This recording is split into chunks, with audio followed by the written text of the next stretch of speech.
ভিডিওটি দেখার আগে সবার কাছে ছোট্ট একটি রিকোয়েস্ট করতে চাই। প্লিজ, প্লিজ, প্লিজ যারা ভিডিওটি দেখবেন সবাই একটা করে সাবস্ক্রাইব করে দিবেন। আপনাদের ভালোবাসা পেলে এমন ভিডিও আরও উপহার দিব। ভিডিওগুলো বানাতে অনেক কষ্ট হয়।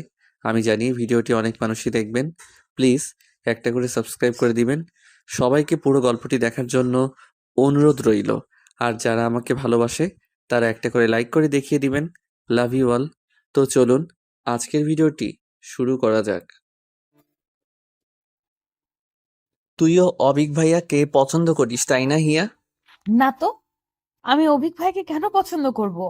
না, এই এলাকার সব মেয়েই তো অবিক ভাইয়া বলতে পাগল, তাই তোকে জিজ্ঞেস করলাম আর কি। তুইও নিশ্চয়ই আর সবার মতোই অবিক ভাইয়াকে পছন্দ করিস। সবাই পছন্দ করে বলে কি আমাকেও পছন্দ করতে হবে? এমনটা কোথায় লেখা আছে শুনি? না, আসলে আমি তো এমনি জিজ্ঞেস করলাম। তুই কি রাগ করলি? না, আমি আসি আবির ভাইয়া। ক্ষুধা লেগেছে। কলেজ থেকে এসে কিছুই খাইনি। কথাগুলো বলেই আমি পুকুর পাড়ে বসার বেঞ্চি থেকে উঠে পড়লাম। সামনেই পুকুরে অভিক ভাইয়া গোসল করছে। আর তাকে দেখেই আবির ভাইয়া আমাকে কথাটা জিজ্ঞেস করেছে বুঝতে পারলাম। আবির ভাইকে আরেক নজর দেখেই আমি ওখান থেকে প্রায় ছুটে চলে আসলাম। আমি হিয়া, কলেজের ২য় বর্ষের ছাত্রী।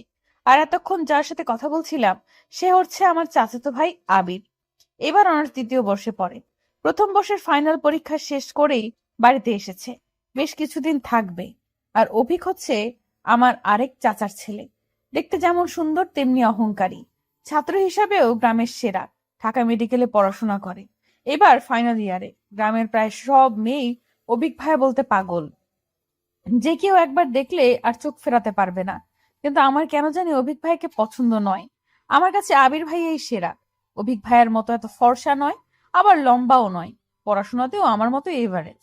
শ্যামবর্ণের আবির ভাইয়া আমার কাছে সবার সেরা, যাকে দেখার জন্য আমি মাসের পর মাস অপেক্ষা করে থাকি। কখন বাড়ি আসবে আর কখন তাকে দু চোখ ভরে একবার দেখবো। এই অনুভূতিটা তবে থেকে হয়েছে যবে থেকে আবির ভাইয়া ভার্সিটিতে ভর্তি হয়েছে। আগে হয়তো সবসময় চোখের সামনেই থাকতো বলে এই অনুভূতিটা বুঝতে পারতাম না, অথবা তখন এই অনুভূতিটা বোঝার মতো বয়স আমার ছিল না। আমি যাকে পছন্দ করি সে যদি আমার সামনে অন্য কোনো ছেলেকে পছন্দ করে কিনা তা জিজ্ঞেস করে, তাহলে তো রাগ হওয়ারই কথা। তাই আমি খাবার খাওয়ার অজুহাত দিয়ে ওখান থেকে চলে আসলাম। আচ্ছা, আবির ভাইয়াকে বুঝতে পারে না যে আমি তাকে কতটা পছন্দ করি? নাকি বুঝতে চায় না আমার না বলা অনুভূতিগুলো? নাকি আমাকে মুখ ফুটে বলতে হবে তাকে যে আমি তাকে ভালোবাসি? একটা মেয়ে হয়ে আমি তাকে কি করে বলবো যে আমি তাকে ভালোবাসি? আর আবির ভাইয়া যদি আমাকে পছন্দ না করে আমাকে ফিরিয়ে দেয়, তখন কি আমি সহ্য করতে পারবো? আবার আবির ভাইয়া যদি অন্য কোনো মেয়েকে পছন্দ করে ফেলে, তাহলে তো আমি সেটা সহ্য করতে পারবো না। আজ একটা বছর আমি আমার অনুভূতিগুলো লুকিয়ে রেখেছি, আর যেন পারছি না। যতই দিন যাচ্ছে ততই মনে হচ্ছে আমি আমার ভালোবাসার মানুষটার থেকে দূরে সরে যাচ্ছি। হারিয়ে ফেলছি সেই আবির ভাইয়াকে, যাকে আমি মনে প্রাণে চাই। আবির ভাইয়া এসেছে শুনেই আমি কলেজ থেকে এসেই তাকে খুঁজতে পুকুর পাড়ে চলে গিয়েছিলাম। অথচ সে ভেবেছে যে আমি হয়তো আবির ভাইয়াকে দেখতে পুকুর পাড়ে গিয়েছি। এই জন্যই হয়তো আমাকে কথাটা জিজ্ঞেস করলো। তার মানে আবির ভাইয়া আমাকে ভুল বুঝেছে। কথাটা ভাবতেই আমার নিজেরই লজ্জা লাগলো। অভিক ভাইয়াও তো তাকিয়েছিল আমার দিকে। সেও ভেবেছে যে আমি তার গোসল করা দেখতে গিয়েছি। ছি, ব্যাপারটা তখন আমার মাথাতেও আসেনি। আমার মনে হচ্ছে যে আবার ছুটে গিয়ে আবির ভাইয়াকে বলে আসি যে আমি ওনাকে দেখতে ওখানে গিয়েছিলাম, অভিক ভাইয়াকে নয়। যেই ভাবা সেই কাজ। আমি আবার এক ছুটে পুকুর পাড়ে চলে গেলাম। কিন্তু আবির ভাইয়াকে সেখানে না দেখতে পেয়ে এদিক সেদিক খুঁজতে লাগলাম। কিন্তু কোথাও থেকে দেখতে না পেয়ে চলেই আসছিলাম। তখন পেছন ফিরে কারো মুখে আমার নাম শুনতে পেলাম। মিষ্টি একটা কণ্ঠস্বরে সে আমার নাম ধরে ডাকছে। আমি পেছন ফিরে তাকাতেই দেখি যে অভিক ভাইয়া একটা লুঙ্গি আর হাতা কাটা গেঞ্জি পরে গামছা দিয়ে চুলটা মুছতে মুছতে আমার দিকে এগিয়ে আসছে। আমি ওখানেই দাঁড়িয়ে রইলাম। তারপর বললাম, ভাইয়া কেমন আছেন? আমি তো ভালোই আছি। তুমি কেমন আছো? কালকে এসেছি অথচ তোমাকে আজ দেখতে পেলাম। কোথায় ছিলে? আমিও ভালোই আছি। আসলে কলেজে গিয়েছিলাম তো, মাত্রই আসলাম, তাই হয়তো দেখতে পাননি। কলেজে না হয়ে আজ গিয়েছিলে? কাল সারাদিন কোথায় ছিলে দেখলাম না তো।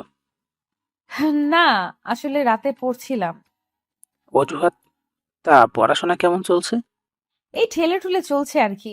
আমি তো আর আপনার মতো নাম্বার 1 স্টুডেন্ট না। আমার যেমন চলার কথা তেমনই চলছে। খোঁটা দিচ্ছ কেন? ভালোই কথা শিখেছো দেখছি। অভিক ভাইয়া আমাদের কাজিনদের সাথে তুমি করেই বেশি কথা বলে। আর আমি অভিক ভাইয়ার থেকে আগে থেকেই 10 হাত দূরে থাকার চেষ্টা করতাম। আমি অভিক ভাইয়াকে কিছু বলতে যাব, ঠিক তখনই সেখানে আবির ভাইয়া এসে হাজির। আবির ভাইয়াকে দেখে আমি আরো চুপ হয়ে গেলাম। আবির ভাইয়া অভিক ভাইয়াকে লক্ষ্য করে বলল, কেমন আছেন ভাইয়া? এই তো ভালো। তুমি তুমি কখন আসলে? এই তো কিছুক্ষণ আগেই। আপনি তো কাল এসেছেন, তাই না? হুম। থাকবে নাকি কয়দিন? না, বেশি দিন ছুটি নেই। আর 2টা টিউশনি আছে, ছুটি দিয়ে এসেছি। বেশি দিন থাকতে পারবো না। টিউশনি করা তোমার পড়াশোনার ক্ষতি হয় না? আমি তো আর সারাক্ষণ পড়ি না। আর 2টা টিউশনি থাকলে হাত খরচটা হয়ে যায় আর কি। তাদের গল্পের মাঝে আমার নিজেকে অসহায় লাগছিল। তাই আমি চুপি চুপি ওখান থেকে কেটে পড়লাম। আমি ঘরে ঢুকতেই মা চেঁচাতে লাগলো, সেই তখনই বললি যে ক্ষুধা লেগেছে। আমি তখন ভাত বেড়ে রেখেছি, অথচ তোর আসার নাম নেই। কোথায় গিয়েছিলে এই ভর দুপুরে? এইখানেই আবির ভাইয়া এসেছে তাই। ওদের দেখে কিছু শেখ। সারাক্ষণ টোটো করে ঘুরে বেড়ালে ওদের মতো আর ভার্সিটিতে পড়তে হবে না। তোর বাবা বলে দিয়েছে, কোনো ভার্সিটিতে চান্স না পেলে সোজা বিয়ে দিয়ে দেবে। আসিফ এখন বাবা মায়ের সম্মান রাখলে তবেই বাঁচা। কথাগুলো বলে মা হন হন করে ঘর থেকে বের হয়ে গেল। এই অভিক ভাইয়া আর আবিক ভাইয়া কেন যে ভার্সিটিতে চান্স পেয়েছিল কে জানে। আমাকে আর আমার চাচাতো বোন হিমাকে সারাক্ষণ তাদের গুণগান শুনে কাটাতে হয়। মাঝে মধ্যে ওদের দুজনের উপর প্রচুর রাগ হয়।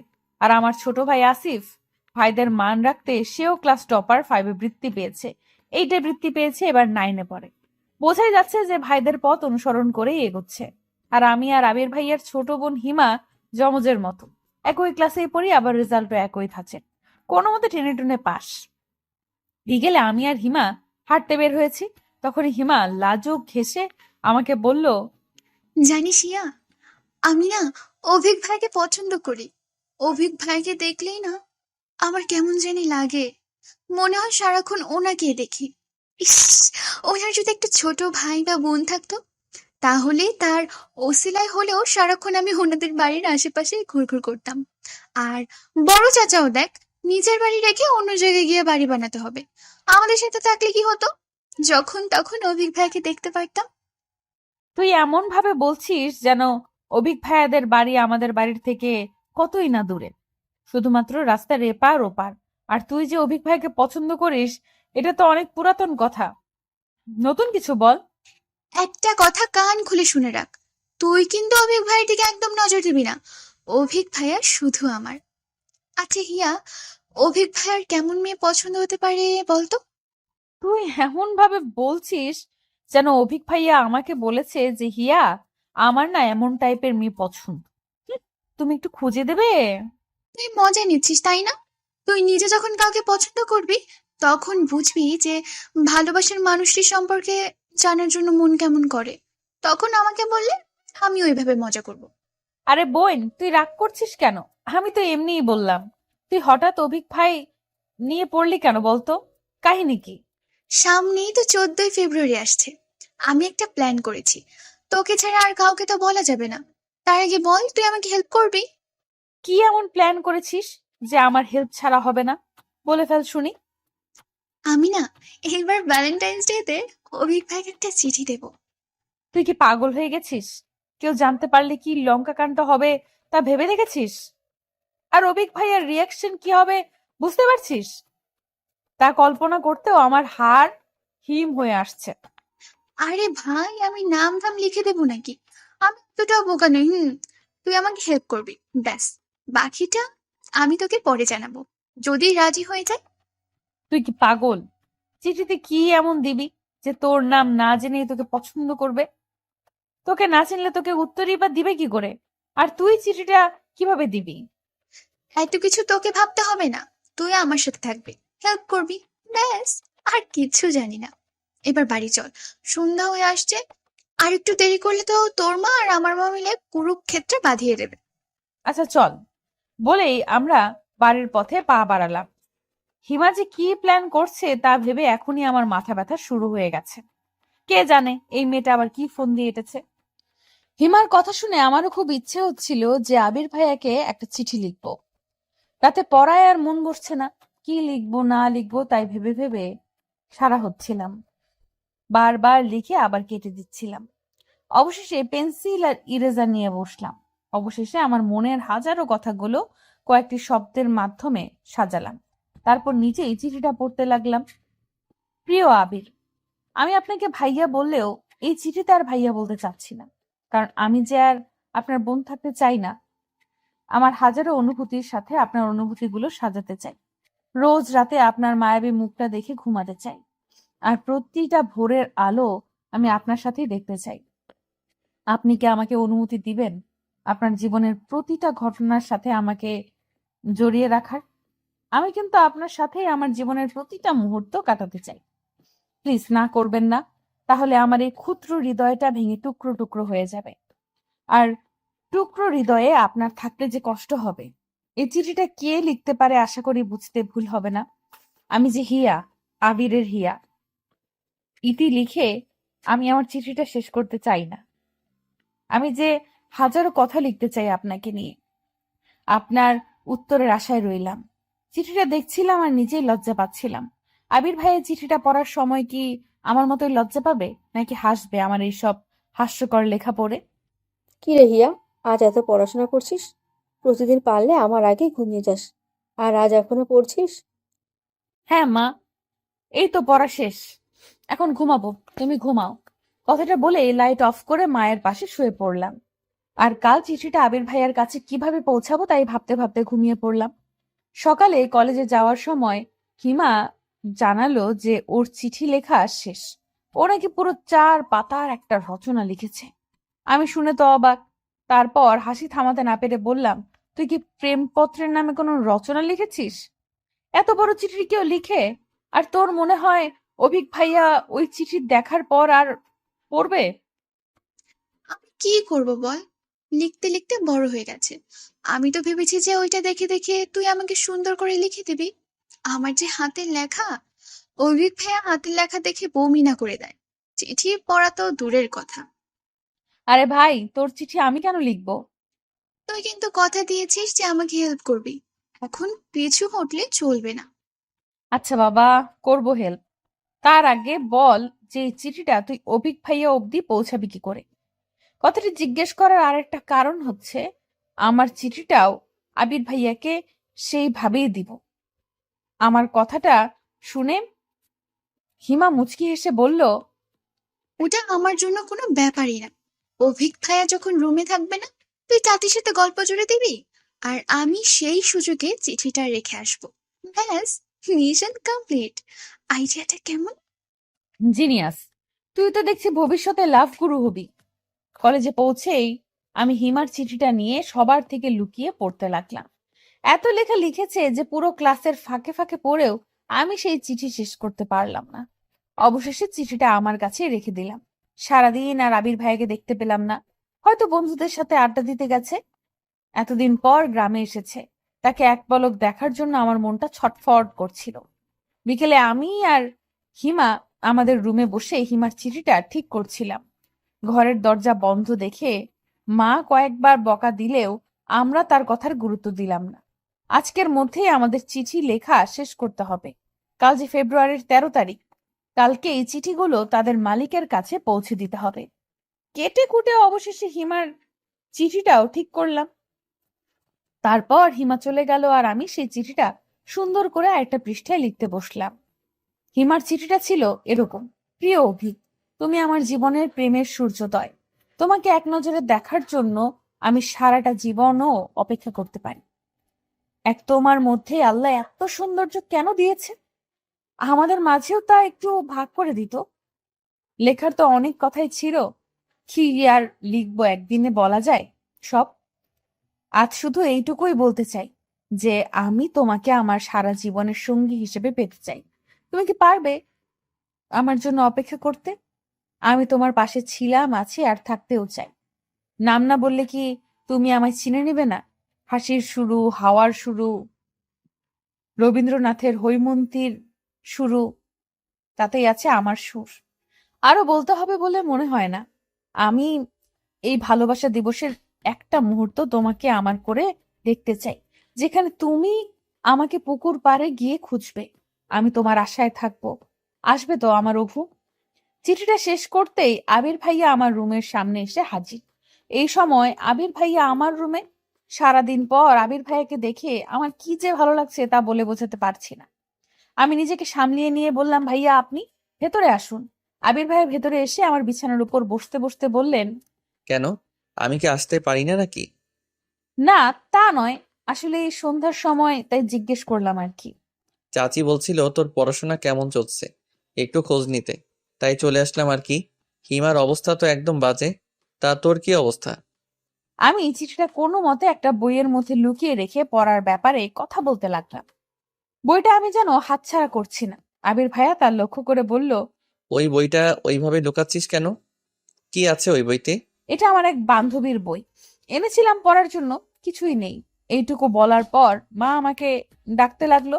আমি আবির ভাইকে রুমে রেখে মায়ের কাছে চলে গেলাম। মা আবির ভাইয়ের জন্য চা বানিয়েছে। চা নিয়ে আমার রুমে ঢুকতেই দেখতে পেলাম যে আবির ভাইয়ের মুখটা কেমন যেন পাংশু বর্ণ ধারণ করেছে। আমি চায়ের কাপটা নামাতেই আবির ভাইয়া বলল, আমি এখন চা খাবো না, বাইরে একটু কাজ আছে, তুই পড়, আমি পরে আসবো নে। আমার উত্তরের আশা না করেই আবির ভাইয়া হন্তদন্ত হয়ে চলে গেল। আমি হা করে কিছুক্ষণ তাকিয়ে থেকে আবির ভাইয়ার জন্য আনা চাটা নিজেই খেতে শুরু করলাম। আর অবাক হয়ে ভাবতে লাগলাম যে আবির ভাইয়া এমন হঠাৎ করে চলে গেল কেন। আজ কলেজ থেকে এসে আমি আর হিমা সুযোগ খুঁজছি যে কখন অভিক ভাইয়া বাড়ি থেকে বের হবে, কিন্তু অভিক ভাইয়া যেন আজ বেরই হচ্ছে না। আমি আর হিমা ওর রুমের জানালার পাশে বসে আছি। এমন সময় আবির ভাইয়া এসে হিমাকে ডাকতে লাগলো। আমাকে দেখেই আবির ভাইয়া রুম থেকে চলে গেল। আমার কেমন যেন মনে হচ্ছে যে আবির ভাইয়া আমাকে এড়িয়ে চলছে, কিন্তু কেন তা বুঝতে পারছি না। কালকে অভিক ভাইয়ের জন্য লেখা চিঠিটা দেখে ফেলেনি তো? ভাবতে আমার হাত পা কেমন যেন ঠান্ডা হয়ে আসলো। আবির ভাইকে কি জিজ্ঞেস করে দেখবো, কিন্তু হিমার কথা বললে আবার হিমার কপালে শনি নেমে আসবে। আর যদি এটা ভাবে যে আমি অভিক ভাইয়াকে চিঠি লিব, তখন এসব ভাবছিলাম। তখন হিমা রুমে এসেই আমাকে জড়িয়ে ধরে আস্তে আস্তে বলল, আরে, অভিক ভাই বের হয়ে গেছে, চল তাড়াতাড়ি। আমি হিমার সাথে বিনা বাক্যে বের হয়ে গেলাম। আবির ভাইয়া বারান্দায় বসে চাচির সাথে কথা বলছিল। আমাকে আর হিমাকে যেতে দেখে হিমাকে উদ্দেশ্য করে বলল, কিরে হিমু, এখন আবার কোথায় যাচ্ছিস? হিয়া নাকি একটু বড় চাচির ওখানে যাবে, তাই। ইয়া যাবে ভালো কথা, তোকে সাথে যেতে হবে কেন? মা না কি যেন করতে বললো তোকে, যা কাজ কর। আমি জানি হিমার কোনো কাজ নেই, কিন্তু আমার সাথে যেতে দিবে না, এজন্য এমন করছে। আমার মনটা খারাপ হয়ে গেল। হিমাও রাগ করে রুমে চলে গেল। চাচি আমাদের মনের অবস্থা বুঝতে পেরে আবির ভাইয়াকে ধমক দিয়ে বলল, তুই কাল থেকে হিমার পেছনে কেন পড়ে আছিস বলতো? দুদিন পর চলে যাবি, একটু ভালোভাবে থাকলেই তো পারিস। তোমার আলতি পেয়ে আজ পড়াশোনার এই অবস্থা। পরীক্ষায় ফেল করলে তখন বুঝবে আমি কেন ওর পেছনে পড়ি। কথাগুলো বলেই আবির ভাইয়া বাড়ি থেকে বের হয়ে গেল। আমি হিমার চিঠিটা নিয়ে পড়লাম বিপাকে। আবির ভাইয়া বের হয়ে যেতেই হিমা আবার চুপি চুপি বের হয়ে আসলো। তারপর আমরা দুজনে গিয়ে অভিক ভাইয়ার রুমে চিঠিটা রেখে আসতে সফল হলাম। রাতে আমি হিমার কাছে যাব বলে আবির ভাইয়ার জন্য লেখা চিঠিটা নিয়ে চাচিদের ওখানে গেলাম। এই সময়টা আবির ভাই সাধারণত রুমে থাকে না, তাই ভাবলাম যে রুমে চিঠিটা রেখে চলে আসব, যেন কেউ বুঝতে না পারে। তাহলে আবির ভাই আমাকে ভুল বুঝলেও চিঠিটা দেখে বুঝে যাবে যে আবির ভাইয়ার জন্য চিঠিটা লেখা, অভিক ভাইয়ের জন্য চিঠি লেখাটা আমার নয়। আবির ভাইয়ার রুমের সামনে যেতেই আমি থমকে গেলাম। আবির ভাইয়া হেসে হেসে কারোর সাথে কথা বলছে, কিন্তু অন্য কারো কণ্ঠ না শুনতে পেয়ে বুঝে গেলাম যে আবির ভাইয়া ফোনে কথা বলছে। আমি আরেকটু কাছে গিয়ে কথাগুলো শোনার চেষ্টা করলাম। আরে পাগলি, ভ্যালেন্টাইন্স ডে এখনো আসেনি তো, এখনই বলতে হবে? ওকে বলছি বাবা, আই লাভ ইউ। হয়েছে এবার? দেখ নিশি, আমি বলে দিয়েছি তো, এবার ফোন রাখ, আমি বাড়িতে এসেছি, কেউ শুনলে উল্টাপাল্টা ভাববে। বলেই হাসতে লাগলো। আবির ভাইয়া কাউকে আই লাভ ইউ বলেছে শুনে আমার পা দুটো পাথরের মতো স্থির হয়ে গেল। চোখ থেকে পানি পড়েই চলেছে। চিৎকার করে কান্না করতে মন চাচ্ছে, কিন্তু পারছি না। হঠাৎ চাচা আমাকে ওভাবে দাঁড়িয়ে থাকতে দেখে বলল, কে ওখানে? হিয়া, ভিতরে যা। ওখানে দাঁড়িয়ে আছিস কেন? হিমা ভিতরেই আছে, দেখ। না, আমি আর ভেতরে যাব না, আসি। ততক্ষণে আবির ভাইয়া আর হিমা রুম থেকে বাইরে চলে এসেছে। আবির ভাইয়ার চোখে চোখ পড়তেই আমি তাড়াতাড়ি ওখান থেকে চলে আসলাম। অন্ধকারে থাকায় হয়তো কেউ বুঝতে পারেনি যে আমি কান্না করছি। না বোঝাই ভালো। আজ রাতে আমার ঘুম হবে না, তা আমি ভালো করেই জানি। এটাই কি হওয়ার ছিল? আমি যাকে ভালোবাসি সে অন্য কাউকে ভালোবাসে। আচ্ছা, আমারও তো কোনো ভুল হতে পারে। হতে পারে আবির ভাইয়া কাউকে ভালোবাসে না, কিন্তু আমি নিজের কানকে কি করে অবিশ্বাস করি? আসলে কি প্রেমে পড়লে মানুষের বুদ্ধি লোপ পায় নাকি বৃদ্ধি পায়? আমার ক্ষেত্রে কোনটা হচ্ছে? আমি আর কিছু ভাবতে পারছি না। বুক ফেটে কান্না করতে মন চাচ্ছে, কিন্তু মা পাশে থাকায় কান্নাও করতে পারছি না। এত রাতে কান্না করলে মা কি ভাববে? রাতে কখন ঘুমিয়ে পড়েছি জানি না। সকালে মায়ের ডাকে ঘুম ভেঙে গেল। আমি বিছানা থেকে উঠতেই আম্মু বকা দিয়ে বলতে লাগলো, জমিদারের বেটির ঘুম কি আজ ভাঙবে? হিমা কখন থেকে উঠে পড়তে বসে গেছে, আর একে দেখো এখনো পড়ে পড়ে ঘুমাচ্ছে।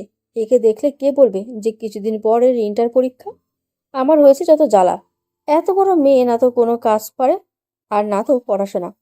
আমি বিছানা থেকে নেমে মায়ের কথায় কান্না দিয়ে বাথরুমে চলে এলাম। এটা মায়ের রোজকার লেকচার, শুনে শুনে এখন মুখস্থ হয়ে গেছে। আমি বাথরুমে থেকেও মায়ের ক্ষীণ গলা শুনতে পেলাম। একে বিয়ে দিয়ে দাও তো, লাভ নেই। শ্বশুরবাড়ির লোকজন বলবে যে মা কি শিখিয়েছে। তোর বাপকে বলিস কয়েকটা কাজের লোক ঠিক করে রাখতে। বিয়ের সময় তাদেরকেও তোর সাথে পাঠিয়ে দেবে। আর না হলে এখন থেকে পড়াশোনা বাদ দিয়ে কাজ কাম কিছু শিখে নে, কাজে লাগবে। কথাগুলো বলতে বলতে আমার বিছানা ঠিক করতে লাগলো। আমিও সহজে বের হচ্ছি না। বের হলে লেকচার আবার শুরু হয়ে যাবে। মা রুম থেকে বের হয়ে যেতেই আমি বাইরে আসলাম। ফ্রেশ হয়ে মাকে দেখানোর জন্য হলেও একটু পড়তে বসলাম। না হলে আবার শুরু করে দিবে। কলেজে যাওয়ার সময় আবির ভাইয়াকে অনেক খুঁজলাম, কিন্তু কোথাও দেখতে পেলাম না। হিমার থেকে জানতে পারলাম যে আবির ভাইয়া নাকি আজকে সকালেই চলে গেছে।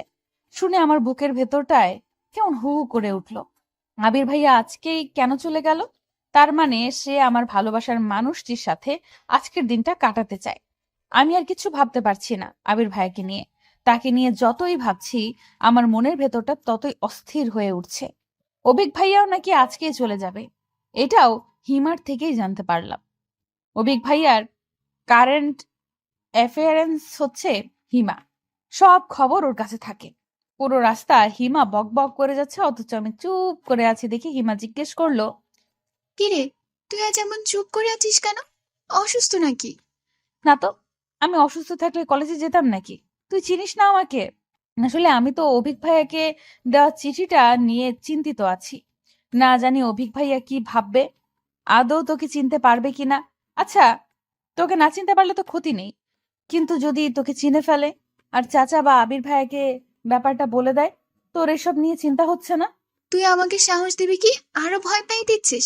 আমি তো এসব ভেবেই দেখিনি। আবির ভাইকে এই ব্যাপারে বললে তো আমাকে কুরবানি করে ফেলবে। তুই আমাকে ওই ব্যাপারটা আগে বলবি না? ওর ভয়ের তো মুখ দেখে আমি হাসি চাপিয়ে রাখতে পারছিলাম না।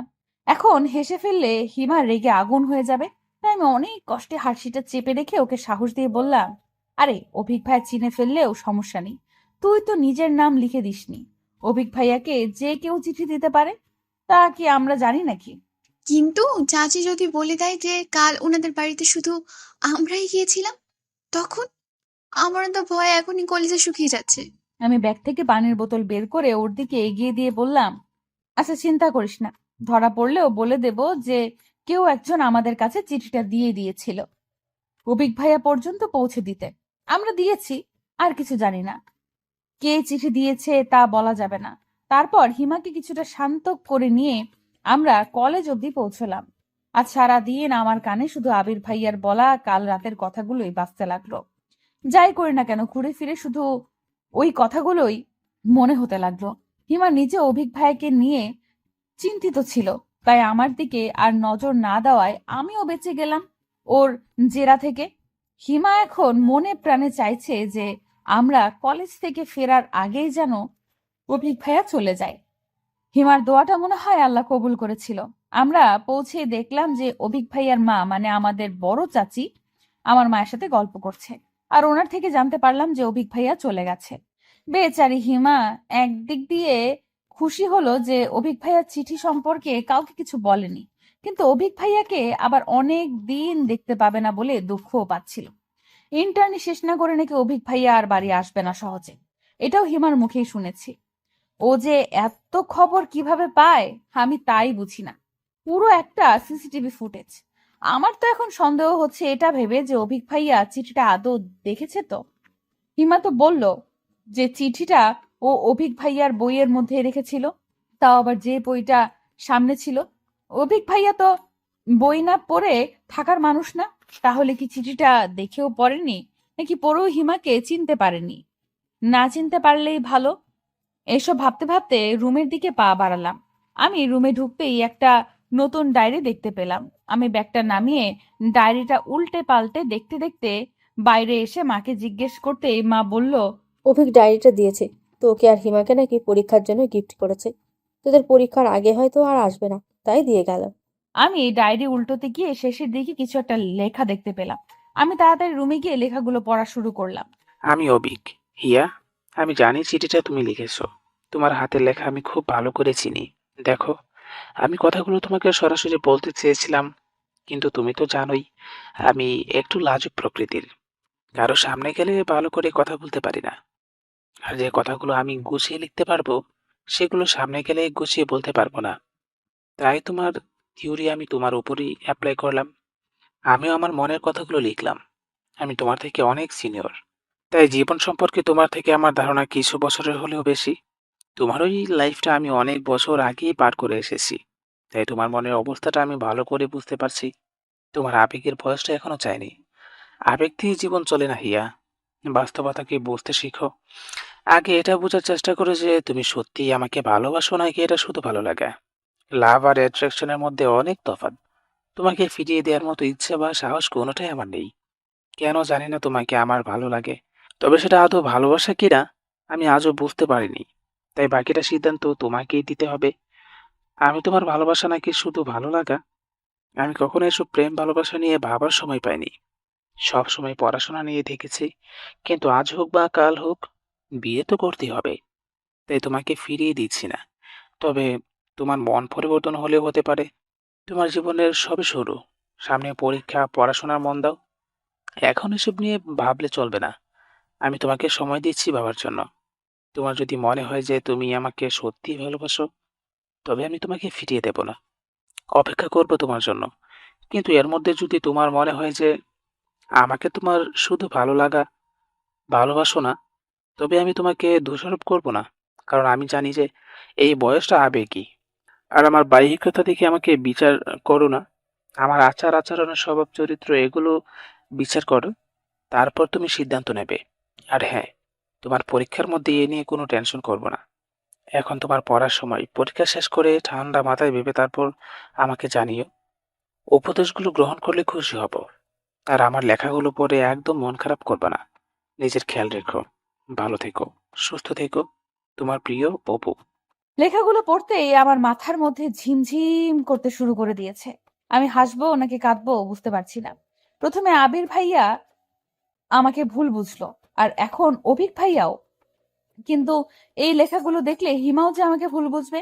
যাই হোক না কেন, হিমাকে এই ব্যাপারে কিছুই বলা যাবে না, তাহলে ও আমাকে খুন করে ফেলবে। অভিক ভাইয়া কি করে ভাবতে পারলো যে আমি ওনাকে পছন্দ করি? তার মানে চিঠিটা আবির ভাইয়াও পড়েছিল নিশ্চয়ই, যার কারণে আবির ভাইয়াও একই ভুল বুঝেছে। কিন্তু আমি অভিক ভাইয়াকে চিঠি দেই বা না দেই, আবির ভাইয়া তো অন্য একটা মেয়েকে ভালোবাসে, আর অভিক ভাইয়াও কি আমাকে পছন্দ করে? তাহলে আমি কোথায় এসে পড়লাম? আমি এখন কোন দিকে যাব আর কি করব? অভিক ভাইয়াকে নিয়ে কোনো চিন্তা নেই, কিন্তু আবির ভাইয়া আর হিমাকে আমি কি করে সবটা বোঝাবো? আমি যে আর কিছুই ভাবতে পারছি না। আমি ডায়েরিটা ড্রয়ারে লুকিয়ে রেখে সোজা হিমার কাছে চলে গেলাম। হিমা ফ্রেশ হয়ে খেতে বসেছে। আমি গিয়ে বললাম, অভিক ভাইয়া তোকে একটা ডায়েরি গিফট করেছে, দেখেছিস? তাতে কি কিছু লেখা আছে? অভিক ভাইয়ার নাম শুনেই হিমা যেন লাফিয়ে উঠল। খাবার নিয়েই ওর রুমে চলে গেল। আমিও ওকে অনুসরণ করলাম। টেবিলের উপর থেকে ডায়েরিটা নিয়ে আমি লেখা খুঁজতে লাগলাম। ডায়েরির শেষ পাতাতেই কিছু লেখা আছে। আমি সেটা পড়তে শুরু করলাম। Best wishes my dear mister. ভালো করে পড়াশোনা করো, ভালোভাবে পরীক্ষা দিও, সময়গুলো কাজে লাগাও, নষ্ট করো না। যাওয়ার আগে আর দেখা হলো না। নিজের যত্ন নিও। ভালো থেকো, তোমার ভালোবাসার ভাই অবিক। লেখাটা পড়েই আমি থপ করে হিমার বিছানার উপর বসে পড়লাম। অভিক ভাইয়া হিমাকে কিছু লিখেছে ভেবেই হিমা খুশিতে লাফাতে লাগলো। কিন্তু আসল ঘটনা শুনলে যে হিমার কি অবস্থা হবে তা ভেবে আমি অস্থির হয়ে যাচ্ছি। আচ্ছা, অভিক ভাই যদি জানতো যে চিঠিটা আমি নই হিমা দিয়েছে, তখন হিমাকেও কি একই কথা লিখতো? আমি হিমার রুম থেকে বের হয়ে আসলাম। হিমা তো খাওয়া দাওয়া বাদ দিয়ে ডায়েরি নিয়ে পড়লো। হাজার হোক ডায়েরিটা অভিক ভাইয়া দিয়েছে। আমি বিষণ্ণ মনে রুম থেকে ফ্রেশ হয়ে আমি বিষণ্ণ মনে রুমে গিয়ে ফ্রেশ হয়ে নিলাম। খাওয়ার কোনো ইচ্ছে না থাকা সত্ত্বেও মায়ের জোরাজোরিতে খেতে বসলাম। 2 বার খাবার মুখে দিয়েই আর খেতে ইচ্ছে হচ্ছিল না, তাই বাকি খাবারটা রেখেই উঠে পড়লাম। মা কিছু বকাবকি করে চলে গেল। আমি বিছানায় শুয়ে ফোনটা হাতে নিয়ে একবার অভিক ভাইয়ার নাম্বার বের করছি, একবার আবির ভাইয়ার নাম্বার বের করছি, কিন্তু কাউকেই কল করার সাহস পাচ্ছি না। কল করে কি বলবো তাই ভেবে পাচ্ছি না। আমি এমনিতেও ফোনে কথা কম বলি। আবির ভাইয়ের সাথে যাওয়া বা টুকটাক কথা হয়, অভিক ভাইয়ের সাথে ফোনে কথা হয় না বললেই চলে। ভাইয়াও কল করে না আর আমিও না। অনেকক্ষণ ভেবে চিন্তে কিছুটা সাহস নিয়ে অভিক ভাইয়াকে কল করেই ফেললাম। কল করার কিছুক্ষণ পর আবির ভাইয়া কল রিসিভ করে বলল, হ্যালো হিয়া, আবির ভাইয়া কোথায় আপনি? আমি মাত্র পৌঁছালাম বাসায়। কিছু বলবি? না মানে ভালোভাবে গেছেন তো? হুম, আরো কিছু বলার থাকলে বল। আমি খুব টায়ার্ড, বুঝতেই পারছিস, মাত্র আসলাম রুমে। আমি তাড়াতাড়ি করে কল কেটে দিলাম। আর কিছু বলার ইচ্ছেটা আমার মরে গেছে। একটু ভালো করে কথা বললেও পারতো। আমি কল কেটে দেওয়ার পর আবির ভাইয়া আরো 2 বার কল করলো। আমি রিসিভ করলাম না। রিসিভ করে কি বা বলবো? এরপর ভাবছিলাম যে অভিক ভাইয়াকে কল করে সব সত্যিটা বলে দিব যে চিঠিটা আমি লিখলেও আমার জন্য নয়, হিমার জন্য লিখেছিলাম। কিন্তু আবির ভাইয়ার সাথে কথা বলে সেই মুডটাই নষ্ট হয়ে গেল। তাই আর অভিক ভাইয়াকে কল করলাম না। জানি না আবির ভাইয়া আবার আসবে কবে, আর কবে সামনে থেকে এক নজরে দেখতে পাবো, আর কেনই বা এই সত্যিটা জানাতে পারবো। আবির ভাইয়া কাউকে ভালোবাসলেও মেনে নিতে হবে, কিন্তু তাই বলে সে আমাকে ভুল বুঝবে সেটা তো হতে পারে না। কিন্তু হিমাকে সত্যিটা তাড়াতাড়ি জানাতেই হবে, নইলে অনেক কিছুই হতে পারে। বিশেষ করে হিমা পরে ব্যাপারটা জানতে পারলে আমাকে ভুল বুঝবে। এটা কিছুতেই হতে দেওয়া যাবে না। আবির ভাইয়াকে পরে বোঝালেও হবে, কিন্তু হিমাকে কি করে সবটা বলবো তাই বুঝতে পারছি না। ওর প্রতিক্রিয়াটাই বা কি হবে কে জানে। অভিক ভাইকে কথাটা না জানানো পর্যন্ত আমার শান্তি হচ্ছিল না। অভিক ভাইকে হিমার কথা জানাতেই অভিক ভাইয়া রাগান্বিত স্বরে বলল, হিয়া, তোমার কমন সেন্স নেই? অন্যের চিঠি তুমি তুমি কেন লিখবে? আর হিমাকে জানিয়ে দাও, ওকে শুধুমাত্র আমার ছোট বোন ভাবি, এর বাইরে কিছুই নয়। ভাইয়া কথাটা আপনি নিজে হিমাকে জানিয়ে দিলে খুশি হতাম। ওকে। আর আমি তোমাকে পছন্দ করি এটা তো এখন তুমি জেনেই গেছো। তোমার মতামত যখন খুশি জানিয়ে দিও, আমি আশায় থাকবো তোমার উত্তরের। এখন পড়াশোনার সময়, এসব নিয়ে ভাবতে হবে না। ভাইয়া আসলে আমি আপনাকে আমার বড় ভাই হিসাবেই মানি, তাই। ওকে, আমার জন্য তোমার চিন্তা করতে হবে না। ভেবো না যে তুমি না করার আমি অনেক কষ্ট পাবো, কেননা তোমাকে আমার ভালো লাগে। জাস্ট এইটুকুই। ব্যাপারটা এখানেই শেষ হয়ে গেল। ভালো হয়েছে কোনো জিনিস নিয়ে বাড়াবাড়ি আমার একদম পছন্দ নয়। আর এসব কথাগুলো কাউকে জানানোর প্রয়োজন নেই। কাজিনদের মধ্যে কোনো ভুল বোঝাবুঝির সৃষ্টি হোক, সেটা আমি চাই না। আচ্ছা। তুমি কি আমাকে ভয় পাও? না আসলে প্লিজ, কিছু মনে করো না। আমি এভাবে কথাগুলো বলতে চাইনি, কিন্তু ওকে ভাইয়া, আপনি শুধু হিমাকে একটু বুঝিয়ে বলবেন তাহলেই হবে। আচ্ছা সরি হিয়া, সত্যিটা না জেনেই আমি তোমাকে থাক না, এসব আর না বলাই ভালো। তারপর অভিক ভাইয়া কল কেটে দিতেই আমি যেন হাফ ছেড়ে বাঁচলাম। একটু পরেই হিমা মন খারাপ করে আমার রুমে আসলো। তারপর আমাকে জড়িয়ে ধরে কান্না করতে লাগলো, কারণ অভিক ভাইয়া ওকে সবটা বলেছে, আর সেটা শুনেই ওর এই অবস্থা। অভিক ভাই সবকিছু পেয়েছে বলে এত অহংকার থাকতে হবে? আমি কি দেখতে এতটাই খারাপ? পড়াশোনায় নাও একটু কাঁচা, তাই বলে এইভাবে সরাসরি মুখের উপর না করে দিতে পারলো? আমি ওর পিঠে হাত বুলিয়ে শান্ত হতে বললাম। তারপর ওকে বুঝালাম যে অভিক ভাইয়ের থেকে আরো ভালো ছেলে পাবে ও। অভিক ভাইয়া আমাকে পছন্দ করে এটা ওর থেকে গোপন রাখাই ভালো। তাই ও এই বিষয়ে আর কিছু বললাম না। কেটে গেছে কয়েকটা মাস। আমি আবির ভাইয়ের সাথে আর একদিনও কথা বলিনি। সে তো তার প্রিয় মানুষের সাথেই আছে, আমার সাথে কেন কথা বলতে হবে? আমিও ভার্সিটিতে পড়বো, আর প্রেম করে আবির ভাইকে দেখিয়ে দিব। ইদানিং আমার পড়াশোনা দেখে রীতিমতো সবাই অবাক, ভীষণ অবাক। আর আব্বু ভীষণ খুশি যে আমি পড়াশোনায় মন দিয়েছি। সত্যি বলতে ইদানিং পড়াশোনা করতে আমার ভালোই লাগে। আর সব থেকে মজার ব্যাপার হচ্ছে পড়াশোনায় ডুবে থাকলে আবির ভাইয়ার কথাও বেশি মনে পড়ে না। কলেজে এখন আর যেতে হয় না, শুধু প্রাইভেট আর কোচিং। ভালোই যাচ্ছে দিনকাল। আজ আমার একমাত্র ফুফুর বড় মেয়ের গায়ে হলুদ অনুষ্ঠান। ফুপুর শুধু 2 মেয়ে, কোনো ছেলে নেই। বড় মেয়ে নিশি আর ছোট মেয়ে মিশি। মিশি এবার ক্লাস 9-এ পড়ে। ফুপুর বাড়ি আমাদের বাড়ি থেকে বেশি দূর না হলেও বেশি যাওয়া হয় না ওখানে। আজ ফুপুর বাড়িতে যাওয়ার কোনো ইচ্ছে আমার ছিল না, কিন্তু হিমা যখন জানালো যে আজ নিশি আপুর গায়ে হলুদের অনুষ্ঠানের জন্য আবির ভাইয়া আসবে, তখন কেন জানি আমার যেতে মন চাইলো। কতদিন আবির ভাইয়ের ওই মুখটা দেখি না, কিন্তু সে তো অন্য কাউকে ভালোবাসে। কথাটা মনে হতেই আবার আমার মনটা খারাপ হয়ে গেল। কিন্তু আমি না গেলে হিমাও যাবে না। হিমার জেদের কাছে হেরে অবশেষে রাজি হলাম। সবার সাথে আমিও হলুদ শাড়ি পরেছি, আর আমার চোখ দুটো শুধু বারবার আবির ভাইকে খুঁজছে। কখন যে আসবে। হিমা সবার সাথে মজা করছে, কিন্তু আমি একপাশে দাঁড়িয়ে আবির ভাইকে খোঁজার চেষ্টা করছি। এমন সময় কেউ একজন আমার পেছন থেকে বলে উঠল। Excuse me Keshabati. আমি পেছনে তাকাতেই দেখতে পেলাম যে একটা ছেলে দাঁড়িয়ে আছে। ছেলেটা দেখতে কিছুটা অভিক ভাইয়ার মতোই। আমি প্রথমে দেখেই কিছুক্ষণ হাঁ করে তাকিয়েছিলাম যে অভিক ভাইয়া তো আসার কথা না, তাহলে এই ছেলেটাকে। আর আশেপাশে তো কেউ নেই, কেশবতী বলে কাকে ডাকছে? এই যে মিস, হ্যাঁ আপনাকেই বলছি। আমি জানি আমি দেখতে অনেক সুন্দর, তাই বলে ওভাবে তাকিয়ে দেখতে হবে? ওনার কথা শুনে আমি রাগে আর লজ্জায় আমার চোখ নামিয়ে নিয়ে বললাম, এই যে মিস্টার হনুমান, সুন্দর হয়েছেন বলে শুধু অহংকার, তাই না? এই সৌন্দর্য কি আপনি নিজে তৈরি করেছেন নাকি? আল্লাহ আপনাকে এত সুন্দর করে তৈরি করেছেন বলেই না আপনি এত সুন্দর হয়েছেন। আর আপনি আমাকে কেশবতী কেন বলছেন? মেনেই যখন নিয়েছেন যে আল্লাহ আমাকে সুন্দর করে বানিয়েছেন, তাহলে হনুমান বলে আপনি সেই সৌন্দর্যের অবমাননা করতে পারেন কি? সেটা তো আপনার অহংকার দেখে বলেছি, কিন্তু আপনি আমাকে। কারণ আমি তো আপনার নাম জানতাম না, শুধু আপনার চুলগুলোই দেখছিলাম। আর এত সুন্দর চুলের অধিকারী যে তাকে কেশবতী বলে ভুল করে নিয়েছো। চুল তার কবিকার অন্ধকার বিদিশার নেশা। কবিতার এই লাইনটা আপনার জন্য যেন কবি লিখেছিলেন। আচ্ছা, আপনি কে বলুন তো? আমার সাথে এসব আউল ফাউল কেন পেঁচাল শুরু করেছেন? আর আমি বা এতক্ষণ আপনার সাথে কথা বলছি কেন? আরে সরি, আপনাকে যে জন্য ডাকছিলাম তাই তো শোনানো হয়নি। এখানে আশেপাশে কোনো ফুলের দোকান আছে? মিশি আমাকে ফুল কিনে আনতে বলেছে, কিন্তু আমি এখানে তেমন কিছুই চিনি না। আপনাকে দেখে ভাবলাম যে জিজ্ঞেস করে নিই। মিশি আর কাউকে পায়নি ফুল কেনার জন্য। আপনার মতো একটা গাধাকে পাঠিয়েছে। আর আপনিও আমাকে পেলেন জিজ্ঞাসা করার জন্য। আশেপাশে কোনো ছেলের অভাব আছে নাকি? মেয়ে দেখলে এই কথা বলতে মন চায়, লুচ্চা। আপনি আশেপাশে আর কাউকে দেখতে পাচ্ছেন? এখানে শুধু আমি আর আপনি আছি। আর শুনুন, আপনি আমাকে গাধা, হনুমান আর এসব কেন বলছেন? আমার তো সুন্দর একটা নাম আছে নাকি? সাহিল শাহরিয়ার আমার নাম। নেক্সট টাইম মাথায় রাখবেন।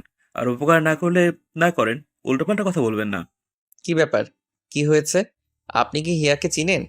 ও আচ্ছা, আপনার নাম তাহলে হিয়া। চেহারার মতো নামটাও খুব মিষ্টি। কি রে, তুই এই ছেলেটাকে চিনিস নাকি? আমি ভয়ে ভয়ে না সূচক মাথা নাড়তেই আবির ভাইয়া সাহিলের দিকে এগিয়ে গিয়ে বলল। একা একটা মেয়েকে পেয়ে বিরক্ত করছেন, লজ্জা করছেন আপনার? দেখে তো ভদ্রকরের ছেলে বলেই মনে হচ্ছে, ব্যবহার দেখে তো তা মনে হচ্ছে না। ভাইয়া প্লিজ, আপনি যা ভাবছেন তা নয় আসলে। তুই চুপ থাক, একদম কথা বলবি না। দিন দিন তোর সাহসটাও বেড়ে যাচ্ছে। আমি কি বলবো না বলবো বুঝতে পারছি না। আবির ভাইয়া রেগে গেছে বুঝতে পারলাম। আর আর আবির ভাইয়ার এই ব্যবহারের কারণে সাহিলও রেগে গেছে। সাহিলও এবার আবির ভাইয়ার দিকে এগিয়ে গিয়ে বলল। আপনাকে তো ভদ্রঘরের মেয়ে বলে মনে হচ্ছে। না জেনে শুনে কথা বলতে এসেছেন কেন? হ্যাঁ, আবির, কখন আসলি? আর এখানে কি হয়েছে? সাহিল, তুমিও এখানে? কি হচ্ছে এটা কি এখানে? না ফুপা, কিছুই হয়নি। আসলে আবির ভাইয়া আমাকে খুঁজে পাচ্ছিল না, তাই। এ সাহিল, আমার এক চাচাতো বোনের ছেলে এই প্রথম আমাদের গ্রামে এসেছে। আবির, ওকে নিয়ে গ্রামটা ঘুরে দেখাস। আর ওই মেয়েটাকে, হিয়া? ফুপার কথায় এতক্ষণে সবার আবির ভাইয়ার সাথে আসা মেয়েটির দিকে নজর পড়ল। আমি কিছু বলার আগেই আবির ভাইয়া আমার হাত থেকে নিজের হাত সরিয়ে নিয়ে মেয়েটার পাশে গিয়ে বলল। এই নিশি আমার বান্ধবী, কখনো গ্রামের বিয়ে দেখেনি, তাই নিশি আপুর বিয়েতে আসতে যাচ্ছিল, তাই। ভালো হয়েছে নিয়ে এসেছিস। তা তোরা সবাই এখানে দাঁড়িয়ে আছিস কেন? ভেতরে যা, সবাই ভেতরে। বলেই ফুপা ওখান থেকে চলে গেল। তারপর আবির ভাইয়া একবার সাহিলের দিকে আর একবার আমার দিকে দেখেছিল, আর আমি নিশিকে দেখছিলাম। আবির ভাইয়া কি করে পারলো মেয়েটাকে বাড়ি অব্দি নিয়ে আসতে, ভেবেই আমার মনটা ভেতর থেকে কেঁদে উঠল। আমি ওখান থেকে অতি দ্রুত চলে আসলাম। সাহিল ভাইয়াও আবির ভাইয়ের দিকে কটমট করে তাকিয়ে থেকে চলে গেল। আবির ভাইয়া আর তার সেই নিশি ওখানে দাঁড়িয়ে রইল। আমি ওখান থেকে সোজা বাড়ি চলে আসলাম। বাড়িতে কেউ নেই এখন, সবাই ওই বাড়িতে। তাই আমি পুকুর পাড়ে বসে বসে কান্না করছিলাম। এমন সময় পেছনে কারো পায়ের আওয়াজ শুনে ওদিকে তাকাতেই আবির ভাইয়াকে দেখে চমকে উঠলাম। আবির ভাইয়া নিঃশব্দে আমার পাশে বসে বলল, সেদিন কেন আমার মিথ্যে বলেছিলি? সত্যিটা বললে কি এমন হতো? আমি কি তোর অবিক ভাইয়াকে তোর থেকে কেড়ে নিতাম, নাকি খেয়ে ফেলতাম? আবির ভাইয়ার কথাগুলো শুনে আমি নির্বাক হয়ে গেছি। তার মানে আমার ধারণাটাই ঠিক ছিল। আবির ভাইয়া আমাকে ভুল বুঝেছিল। আমিও হেয়ালি করে বললাম, আমি তো কোনো মিথ্যা বলিনি। আর আপনি যে আপনার হৃদয়ের টুকরাটাকে রেখে আমার সাথে গল্প করতে এসেছেন, এটা কি ঠিক? তুই কি নিশির কথা বলছিস? ও আমার হৃদয় টুকরো কেন হবে? কথা ঘোরাচ্ছিস কেন? খুব কথা ঘোরাতে শিখেছিস দেখছি। হঠাৎ এমন হাসছেন কেন? তোর মুখ দেখলে যে কেউ ভয় পেয়ে যাবে। পুকুরে গিয়ে আগে মুখটা ধুয়ে আয়। আর কান্না করছিলি কেন? ওই সাহিল কিছু বলেছে? কি হয়েছিল? আমি শাড়ির আঁচল খুঁজে সেটা দিয়েই মুখ মুছতে শুরু করলাম। আবির ভাইয়া আমার হাত থেকে শাড়ির আঁচল কেড়ে নিয়ে বলল, এভাবে মুছলে মুখে লাগবে। যা আগে মুখটা ভালো করে ধুয়ে আয়। আমি শাড়ি পরে এমনিই হাঁটতে পারছি না, তার উপর পুকুরের পানি দিয়ে মুখ ধুতে বলছে। আমি রেগে গিয়ে বললাম, এই অবস্থায় আপনি আমাকে পুকুরের পাড়ে যেতে বলছেন? আমি তো আপনার নিশি নয় যে সবকিছু পারফেক্ট হব। আমি বাড়ি যাচ্ছি, এগুলো ধুয়ে আসছি। বলেই আমি বেঞ্চি থেকে উঠতেই আবির ভাইয়া আমার হাত টেনে আবার বেঞ্চিতে বসিয়ে দিলেন। তারপর রেগে গিয়ে বললেন, তুই বারবার নিশির নাম নিয়ে কি প্রমাণ করতে চাইছিস বলতো? আমি বললাম না নিশি আমার ফ্রেন্ড আর কিছুই নয়। আর ও অলরেডি বিবাহিত। নিশি বিবাহিত? এই কথাটা শুনতেই খুশিতে আমার লাফাতে মন চাচ্ছিল। কিন্তু আবির ভাইয়াকে সেটা বুঝতে না দিয়ে বললাম, সত্যি নিশি আপনার গার্লফ্রেন্ড নয় আর উনি বিবাহিত? তাহলে সেদিন রাতে। এইটুকু বলে আমি থেমে গেলাম। আবির ভাইয়া অবাক দৃষ্টিতে আমার দিকে তাকিয়ে বলল, কোন দিন রাতে? তুই কবেকার কথা বলছিস? কিছু না। আসলে আপনি আমাকে ভুল বুঝেছিলেন। সেদিন অভিক ভাইয়ের জন্য আমি চিঠি লিখিনি। আসলে আমি নিজে দেখলাম ওটা তোর হাতের লেখা ছিল, আর তুই এখনো মিথ্যে বলছিস। আসলে চিঠিটা আমি লিখেছিলাম, তবে আমার জন্য নয়। ওটা। এইটুকু বলেই আমি থেমে গেলাম। হিমার নাম জানতে পারলে আবির ভাইয়া যদি রেগে যায়, যদি হিমাকে বকাবকি শুরু করে, সবাইকে বলে দিলে তো কেলেঙ্কারি কাণ্ড হয়ে যাবে। আমি এখন কি করব? সত্যিটা কি আবির ভাইয়াকে বলে দিব? আর সত্যিটা না বললে তো আবির ভাইয়া আমাকে ভুল বুঝবে। কি করব এখন আমি? তুই নিজেই বলছিস যে চিঠিটা তুই লিখেছিস, আবার বলছিস তোর জন্য নয়। এটা কি ধরনের মজা হিয়া? আমাকে কি তোর পাগল মনে হয়? এটা কি স্কুলের কোন আবেদনপত্র যে বান্ধবীরটা তুই লিখে দিলি? এটা এইটুকু বলেই থেমে গেলেন আবির ভাইয়া। আমি এবার মাথা নিচু করে বসে আছি। এখনো সিদ্ধান্ত নিতে পারছি না কি করব। আমি আস্তে আস্তে মাথাটা তুলে আর চোখে আবির ভাইয়াকে একবার দেখে নিলাম। তার চোখে মুখে কেমন একটা মায়া ছড়িয়ে আছে, যা উপেক্ষা করে মিথ্যা বলা আমার পক্ষে অসম্ভব। আমি আস্তে করে বললাম, আমি আপনাকে বলতে পারি, একটা শর্তে। বলে ফেল, কি শর্ত? আপনি রাজি আছেন? শর্ত না শুনলে কিভাবে রাজি হব? আগে বল। না, আগে আপনি আমাকে কথা দিন, এইটা নিয়ে কোনো ঝামেলা করবেন না, কাউকে কিছু বলবেন না। আচ্ছা ঠিক আছে, আমি কাউকে কিছুই বলবো না। তুই আমাকে বল চিঠিটা কার জন্য লিখেছিলি? হিমার জন্য। আমার কথাটা শুনেই আবির ভাইয়া সাপের মতো ফোঁস করে উঠল। বসা থেকে দাঁড়িয়ে গেল। আমার দিকে এমন ভাবে তাকিয়ে আছে, মনে হচ্ছে আমি যেন হিমার নাম নিয়ে অনেক বড় একটা ঝামেলা করে ফেলেছি। আবির ভাইয়াকে রাখতে দেখে আমিও দাঁড়িয়ে গেলাম। তারপর আবির ভাইয়ার থেকে চোখ নামিয়ে নিয়ে বললাম, আপনি কিন্তু কথা দিয়েছেন কাউকে কিছু বলবেন না। প্লিজ হিমাকে কিছুই বলবেন না। ও আমাকে বারণ করেছিল, কিন্তু এইটুকু বলার পরেই আবির ভাইয়া আমাকে থামিয়ে দিয়ে বলল, তুই এখন আমাকে এসব বলছিস? এসব কবে থেকে চলছে? তুই আমাকে আগে বলিসনি কেন? চিঠিটা কি অবিক ভাইয়াকে দিয়েছিস? অবিক ভাইয়াও কি হিমাকে? প্লিজ ভাইয়া, আপনি কিন্তু আমাকে কথা দিয়েছেন যে হিমাকে কিছু বলবেন না। আর শান্ত হন এখন, কেউ শুনে ফেলবে। তুই আগে বল যে কবে থেকে এসব চলছে? কিছুই চলছে না। অভিক ভাইয়া হিমাকে পছন্দ করে না। হিমাই শুধু।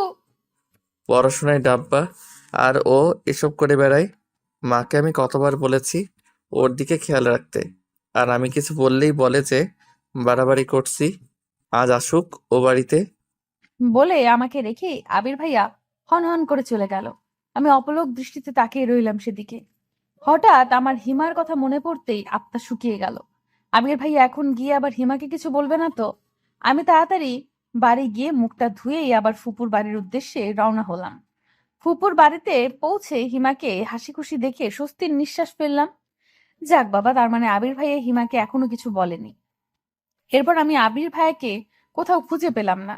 আমাকে দেখেই মিশি দৌড়ে এলো। আরে হিয়া আপু, তোমার মুখে এ কি অবস্থা? মুখ ধুয়েছো? আর চলো, নিশি আপু তোমাকে তখন থেকে খুঁজছে। কোথায় হাওয়া হয়ে গিয়েছিলে তুমি? তোরা তো প্রশ্নের উত্তর দেওয়ার ধৈর্য আমার নেই, চল যাচ্ছি। তুমি নাকি সাহিল ভাইয়ার সাথে ঝামেলা করেছো? তুই জানলি কি করে? ওই ছেলেটা তোকে বলেছে? হুম, ভাইয়া বলছিল যে আমার এক সুন্দরী আপু নাকি তাকে অনেক অপমান করেছে। পরে জানতে পারলাম যে সেই সুন্দরী আপুটি আর কেউ নয়, তুমি। দেখ তো আমাকে ভালো করে, আমাকে দেখে কি মনে হয় যে আমি কাউকে অপমান করতে পারি? আর যার মান সম্মান বলতে কিছু নেই তার আবার অপমান? যাই বলো না কেন, সাহিল ভাইয়া তোমার উপরে ভীষণ রেগে আছে। উনি রেগে আছে তাতে আমার কি? আমি কি ওনার রাগের কামাই খাই নাকি? এতক্ষণে আমি আর নিশি আপুর ওইখানে চলে এসেছি। সবাই আপুকে হলুদ দিয়ে দিচ্ছে, আমিও দিলাম। সবার মুখেই হলুদ, শুধু আমি ছাড়া। আমাকে দেখেই সবাই ছুটে আসলো হলুদ দিতে। তারপর জোর করে সবাই মিলে আমার মুখটা পুরো হলুদ বানিয়ে দিল। শাড়ি পরে এমনিতেই আমার অবস্থা নাজেহাল, তারপর হলুদ মাখাতে গিয়ে আরো খারাপ অবস্থা হয়ে গেল। সবাই মিলে অনেক মজা করলেও আবির ভাইয়ার কথা মনে হতেই আমার সব খুশি যেন উবে গেল। আমি হিমাকে নিয়ে মিশির রুমে চলে গেলাম, কারণ একমাত্র ওই রুমটাই ফাঁকা ছিল। এখন বাকি সব রুম লোকজনে ভর্তি। হিমাকে সবার মাঝখানে থেকে ওভাবে টেনে আনায় হিমা কিছুটা বিরক্ত আর অবাক হয়ে বলল, কি রে হিয়া, তুই আমাকে এভাবে টেনে আনলি কেন? আর এতক্ষণ তুই কোথায় ছিলি? আমি হিমাকে সবটা বলতেই ওর হলুদে মুখ মাখা মুখটা যেন মুহূর্তেই কালো হয়ে গেল। ও আমার হাত ধরে কান্না কান্না কণ্ঠে বলল, তুই এটা কি করেছিস হিয়া? তোকে না আমি বারণ করেছিলাম কাউকে না জানাতে, আর তুই আমার জমের কাছে কথাটা বলে দিয়েছিস। তুই এটা কেন করলি? তোর কথা বললে হয়তো আবির ভাইকে তোকে কিছুই বলতো না, তুই আমার কথা কেন বললি? দেখ হিমা, অভিক ভাইয়াও সত্যিটা জানে। আর আমি না বলে অভিক ভাইয়া যদি কথাটা আবির ভাইয়াকে জানাতো, তাহলে কি আমি মিথ্যাবাদী হতাম না? মাঝখান থেকে আমিও আবির ভাইয়ার কাছে খারাপ হয়ে যেতাম, আর সত্যিটাও জেনে যেত। এতে কি লাভ হতো বল? তার চেয়ে এখনই সত্যিটা জেনে গেছে, এটাই তো ভালো হয়েছে। পরে যা হয় হতো, তুই এখন ভাইয়াকে কেন জানালি? ভাই আমাকে খুন করে ফেলবে। এভাবে কান্না করলে তোর সব সাজ নষ্ট হয়ে যাবে কিন্তু। আর শোন, আবির ভাইয়া আমাকে কথা দিয়েছে যে তোকে কিছু বলবে না। ট্রাস্ট মি, আমার বিশ্বাস আবির ভাইয়া নিজের কথা রাখবে। ছোটবেলা থেকে চিনি আমি ভাইয়াকে। একবার যখন কথা দিয়েছে তখন তোকে কিছুই বলবে না। আর বললেও আমি তো আছি নাকি? আমাকে তোর ভরসা হয় না? তারপর অনেক বুঝিয়ে সুঝিয়ে হিমাকে শান্ত করে রুম থেকে বের হলাম। হিমাও কান্নাকাটি করে আমার মতো অবস্থা হয়েছে। একে তো মুখে মেকআপ, তার উপর হলুদ, তার উপরে এখন আবার কান্না করলো। তাই হিমা মুখ ধুতে চলে গেল। তখন আবির ভাইয়ার বান্ধবী নিশি আপু আমার দিকে এগিয়ে এসে বলল, তুমিই তাহলে সেই হিয়া যার কথা আবির সবসময় বলে? আমার কথা আবির ভাইয়ার মুখে শুনেছেন? হ্যাঁ, আবির তো সারাক্ষণ তোমার গল্পই করে। হিয়ার এই পছন্দ, হিয়ার ওই পছন্দ, হিয়া এই খেতে ভালোবাসে, আরো অনেক কিছু। ওর মুখে তোমার গল্প শুনতে শুনতে এখন আমারও মুখস্থ হয়ে গেছে যে তোমার পছন্দ অপছন্দ কি। আর তুমি তো ছবির থেকেও বেশি সুন্দরী, যদিও এখন তোমার মুখ দেখে সহজে চিনার উপায় নেই। বলে হাসতে লাগলো নিশি আপু। আপুর সাথে সাথে আমিও একটু হাসার চেষ্টা করলাম। তবে আমি কথাগুলো শুনে এতটাই অবাক হয়েছিলাম যে হাসিটা ভেতর থেকে ঠোঁট অব্দি পৌঁছলো না। তা আবির ভাইয়া আমার আর কি কি গল্প করেছে আপনার কাছে? করেছে তো অনেক গল্পই, তবে শুনলাম যে তুমি নাকি তোমার কাজিন অফিককে পছন্দ করো। কথাটা শুনেই আমি আশেপাশে তাকালাম যে কেউ আবার আমাদের কথা শুনছে না তো। তারপর দেখলাম যে না, তেমন কেউ আশেপাশে নেই। তারপর আমি স্বস্তির নিঃশ্বাস ফেলে বললাম, আপু, এটা আসলে একটা ভুল বোঝাবুঝির ছিল। আমি আবির ভাইকে পছন্দ করি না। আমার মুখে এই কথাটা শুনতেই নিশি আপুর মুখে এক প্রকার খুশির ঝিলিক দেখতে পেলাম। তিনি খুশি মুখে বলে উঠলেন, রিয়েলি? তুমি অফিককে পছন্দ করো না? আচ্ছা, আমার একটা প্রশ্নের উত্তর দিতে পারবে? যদিও সেটা অনেকটা পার্সোনাল হয়ে যায়, তারপরেও তুমি যদি বলতে। আরে আপু, বলে ফেলুন। আমি তো আপনার ছোট বোনের মতোই। তুমি কি কাউকে পছন্দ করো? আই মিন ভালোবাসো? তুমি বলতে না চাইলে থাক, আমি তোমাকে ফোর্স করব না। আসলে কথাটা জানতে ইচ্ছে হলো, তাই জিজ্ঞাসা করলাম আর কি। এমন প্রশ্ন শুনে আমি অনেকটা বিব্রতিকর অবস্থায় পড়ে গেলাম। অচেনা একটা মানুষকে আমি কি করে বলবো যে আমি একজনকে ভালোবাসি? আর সে হচ্ছে আমার প্রাণপ্রিয় আবির ভাইয়া। তারপর এ হচ্ছে আবার আবির ভাইয়ারই বেস্ট ফ্রেন্ড। সরি আপু, আমি তোমাকে আগেই বলেছি, তোমার ইচ্ছা না হলে বলতে হবে না। আমি এমনিই জানতে চাইলাম। আসলে তুমি এই কথাটা জানালে আমি আবিরের একটা সিক্রেট তোমাকে জানাবো। এবার তুমি ভেবে দেখো যে আমাকে বলবে কিনা। না আপু, আমি কাউকে ভালোবাসি না। আবির কেউ না? আমার উত্তর শোনার পর নিশি আপু আবার এমন একটা প্রশ্ন করবে আমি কল্পনাও করতে পারিনি। আমি কি বলবো না বলবো তা ভাবছি, এমন সময় সেখানে হিমা এসে জানালো যে বাড়ি যাওয়ার জন্য সবাই বের হয়েছে, আমাদের খুঁজছে। আমি যেন বড় বাঁচা বেঁচে গেলাম। কিন্তু কষ্ট একটাই, যে আবির ভাইয়ার সিক্রেটটা শুনতে পারলাম না। আচ্ছা, পরে কি নিশি আপু আমাকে সিক্রেটটা বলবে, নাকি আবির ভাইয়ের সিক্রেট আমার কাছে অজানাই রয়ে যাবে? আবির ভাইয়া নিশি আপুকে হিমার কাছে শুতে বললেও নিশি আপু আমার কাছে থাকতে চাইলো। তখন আবির ভাইয়া জোরে সরে হেসে দিল। তারপর বলল, ওকে পাহারা দেওয়ার জন্যই একজন লাগে, তুই আবার ওর কাছে কি থাকবি? এত সুন্দরী যদি চুরি যায়, পাহারা না দিলে কি হয়? আজ না হয় আমিই পাহারা দেব। কি হিয়া, তোমার কোনো আপত্তি আছে নাকি? না আপু, আমার কোনো সমস্যা নেই। আমার তো আরো ভালো হয়েছে, আবির ভাইয়ার সিক্রেট কথাটা শুনতে পাবো। সারাদিন শাড়ি পরে থাকতে থাকতে আমার অবস্থা খারাপ। শাড়িটা চেঞ্জ করে এসে দেখি যে নিশি আপু শুয়ে আছে। আমি আস্তে আস্তে আপুর পাশে গিয়ে শুয়ে পড়লাম। তখন আপু আস্তে আস্তে বলে উঠলো, আমার প্রশ্নের উত্তরটা কিন্তু এখনো পাইনি হিয়া, বলবে না? কিন্তু আপু, আমি তো আপনার প্রশ্নের উত্তর দিয়ে দিয়েছি। এইবার আপনার বলার পালা, আবির ভাইয়ার সিক্রেট। তোমার তো দেখছি তর্স হয়েছে না শোনার জন্য। তুমি আবিরকে ভালোবাসো, তাই না? আমি আবারও চুপ করে গেলাম। এই নিশি আপু কেন বুঝতে চাইছে না যে এই প্রশ্নের উত্তরটা আমি ওনাকে দিতে চাচ্ছি না? আমাকে চুপ থাকতে দেখে উনি আবার বললেন, আবির তোমাকে পছন্দ করলেও কি ও কি ফিরিয়ে দিবে? আমি চট করে বলে দিলাম, কখনোই না। কি কখনোই না? আবির তোমাকে পছন্দ করবে না, নাকি তুমি ফিরিয়ে দিবে না? কোনটা? লজ্জায় আমার কথাগুলো এলোমেলো হয়ে যাচ্ছে। তারপরেও সেগুলোকে যথাসম্ভব গুছিয়ে বললাম, আবির ভাইয়া কি সত্যিই আমাকে পছন্দ করবে কখনো? তোমার মতো মেয়েকে পছন্দ না করার কিছু তো দেখছি না। আর আবির তো হিয়া বলতে পাগল। মানে? মনে হচ্ছে তুমি কিছুই বোঝো না। আবির তোমাকে অনেক ভালোবাসে। প্রতিবার আসার সময় তোমার জন্য কিছু না কিছু কিনবে। আমাকে জোর করে ওর সাথে নিয়ে যায়। তোমাকে দিলে সবাই কি ভাববে তাই হিমার জন্যও কিনে। এইবারও তো। এইবার কি এনেছিল? কই, আমাকে তো কিছু দেয়নি। এবার তোমার জন্য একটা গোল্ডেন রিং এনেছিল, তোমাকে প্রপোজ করার জন্য। কিন্তু তুমি অভিক ভাইয়াকে পছন্দ করো মনে করে তাড়াতাড়ি ফিরে গেছে। Golden ring? আমার জন্য? হুম। আর টাকাটা কিভাবে জমিয়েছে জানো? কিভাবে? ওর টিউশনের টাকা। তোমাকে ও ওর নিজের টাকায় কেনা জিনিস দিতে চেয়েছিল। সেই রিংটা কোথায়? ওর কাছেই আছে। তারপর দুজনে গল্প করতে করতে কখন ঘুমিয়ে পড়েছি মনে নেই। সকালে যতবার আবির ভাইয়াকে দেখছি ততবার আমার শুধু রিংটার কথাই মনে হচ্ছে। কিন্তু আবির ভাইয়া কাল রাতের পর থেকে আমার সাথে একটা কথাও বলেনি। হিমাও মুখটা প্যাঁচার মতো করে রেখেছে। হিমা আর আবির ভাইয়া যে কাল থেকে কথা বলেনি তা তাদের মুখ দেখে বোঝা যাচ্ছে। আবির ভাইয়া যে হিমাকে বকা দেয়নি এটাই আমার কাছে অনেক।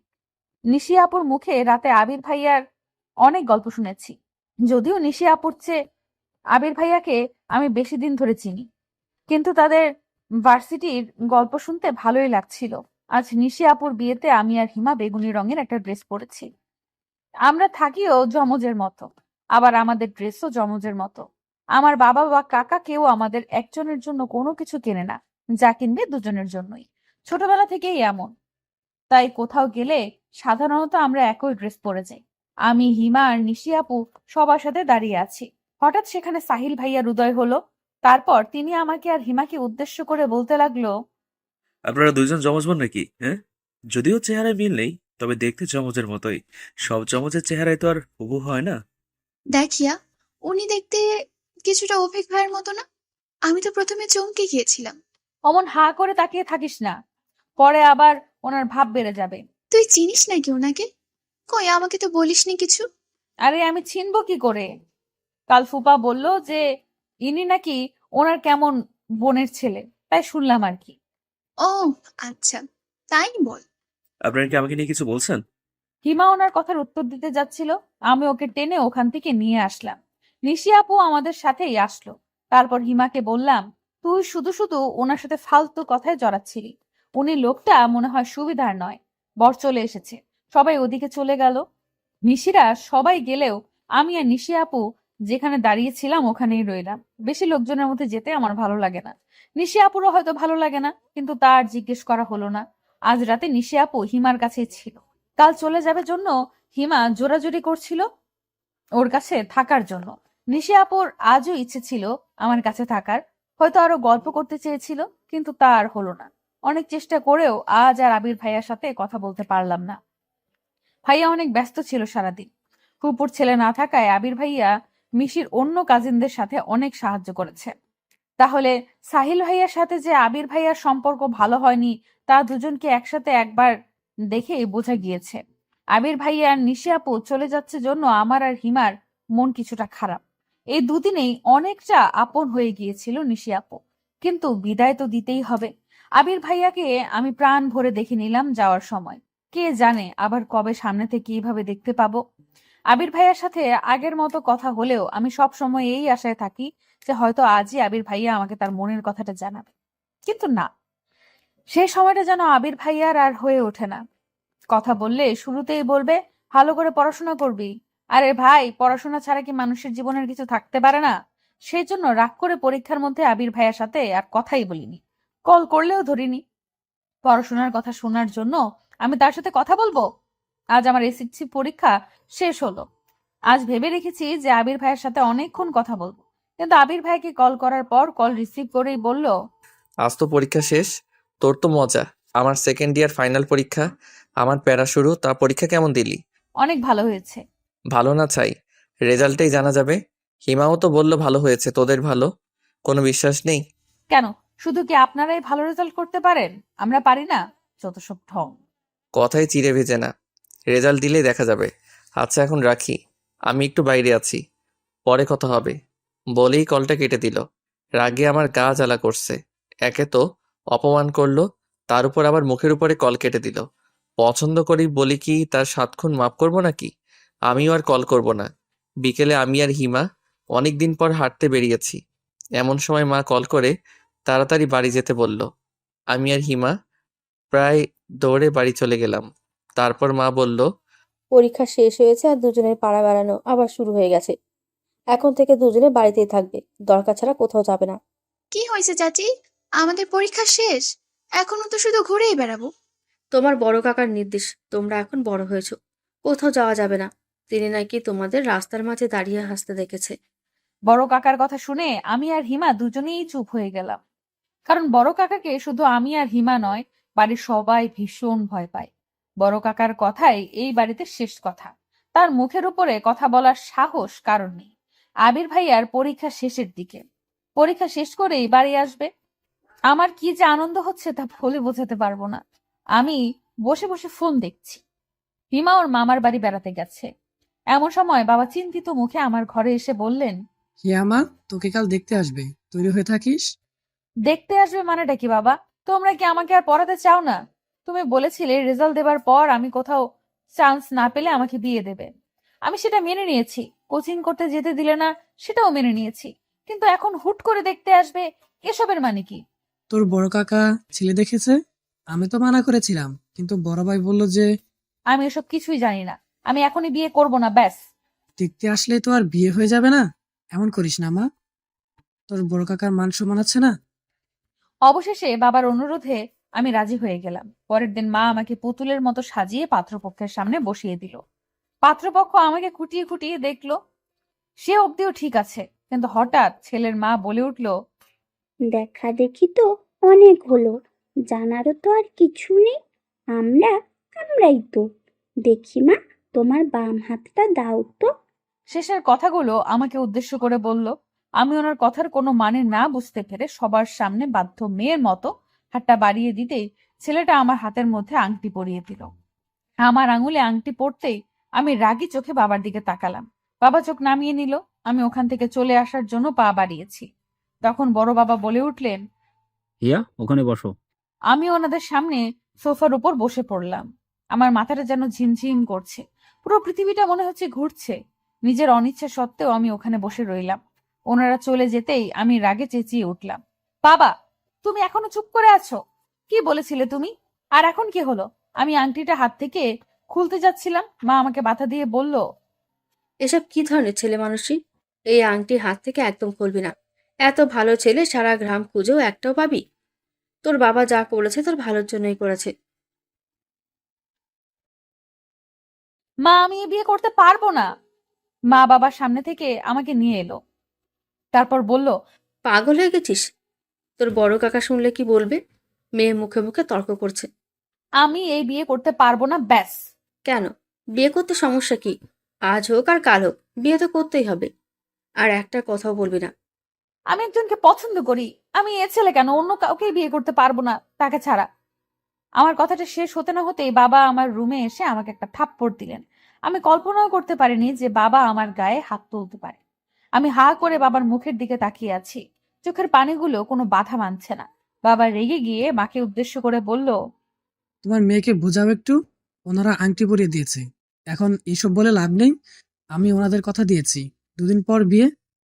ছেলে 1 সপ্তাহ ছুটি নিয়ে এসেছে। এখন কোনো অনুষ্ঠান হবে না, শুধু রেজিস্ট্রি করে রাখা হবে। ওরা আজকেই করতে চেয়েছিল, কিন্তু আমি 2 দিনের সময় নিয়েছি। আমার একমাত্র মেয়ের বিয়ে একটু অ্যারেঞ্জ ম্যারেজ না করলে হয়? বাবার মুখে কথাগুলো শুনে আমি থপ করে বিছানার উপর বসে পড়লাম। কোনো কিছু বলার শক্তিটুকু হারিয়ে ফেলেছি। বাবা এভাবে আমার বিয়ে ঠিক করে ফেলবে আমি কল্পনাও করতে পারিনি। বেশি বাড়াবাড়ি করলে কালকে আমি বিয়ের ব্যবস্থা করছি। কথাগুলো বলেই বাবা আমার রুম থেকে বের হয়ে গেলেন। মা আমাকে বুঝিয়ে সুঝিয়ে চলে গেল। আমি পাথরের মতো অনড় হয়ে ওখানেই বসে রইলাম। রাতে খাওয়া দাওয়া না করেই শুয়ে রইলাম। মা কয়েকবার খাওয়ার জন্য ডাকলেও বাবা একটা কথাও বললেন না। নিজে খেয়ে দিয়ে চুপচাপ শুয়ে পড়লো। বাবা তো কখনো এমন করে না আমার সাথে, তাহলে আজ কেন এমন করছে? হিমাও নেই যে ওর সাথে একটু গল্প করব। আমার বিয়ে ঠিক হয়েছে শুনে কালকেই চলে আসবে বলল। আমি আংটিটা খুলে টেবিলের উপর রেখে আবির ভাইকে কল করে সবটা বলতেই আবির ভাইয়া বলল, ছোট কাকা এমনটা করতে পারে না, এভাবে তোর বিয়ে দিতে পারে না। আমার পরশু সেন্ট্রাল ভাইবা আছে, ওটা শেষ হলেই আমি বাড়ি চলে আসছি। তুই চিন্তা করিস না, সব ঠিক হয়ে যাবে। কিছুই ঠিক হবে না। পরশু এসে আমার বিয়ে দেখতে চান? আবির ভাইয়া, আজ একটা কথা সত্যি করে বলুন তো, আপনি কি সত্যিই চান যে আমার বিয়ে হয়ে যাক অন্য কারোর সাথে? এসব তুই কি বলছিস ইয়া? আর আমার চাওয়া না চাওয়ার কি কোনো মূল্য আছে তোর কাছে? তুই তো বলছিস এখন বিয়ে করবি না। কেন বলছি সেটা মনে হয় জানেন না। কেন? এখনো চুপ করে থাকবেন? আমি সব জানি ভাইয়া। আপনি যদি এখনো চুপ করে থাকেন তাহলে আমি সত্যি বিয়ে করে নেব।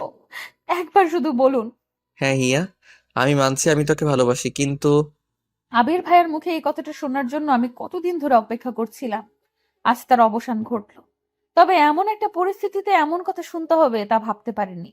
আমি এবার আনন্দে কান্না করে দিলাম। তারপর বললাম, আমি আপনাকে ভালোবাসি ভাইয়া, আর আপনিও আমাকে ভালোবাসেন।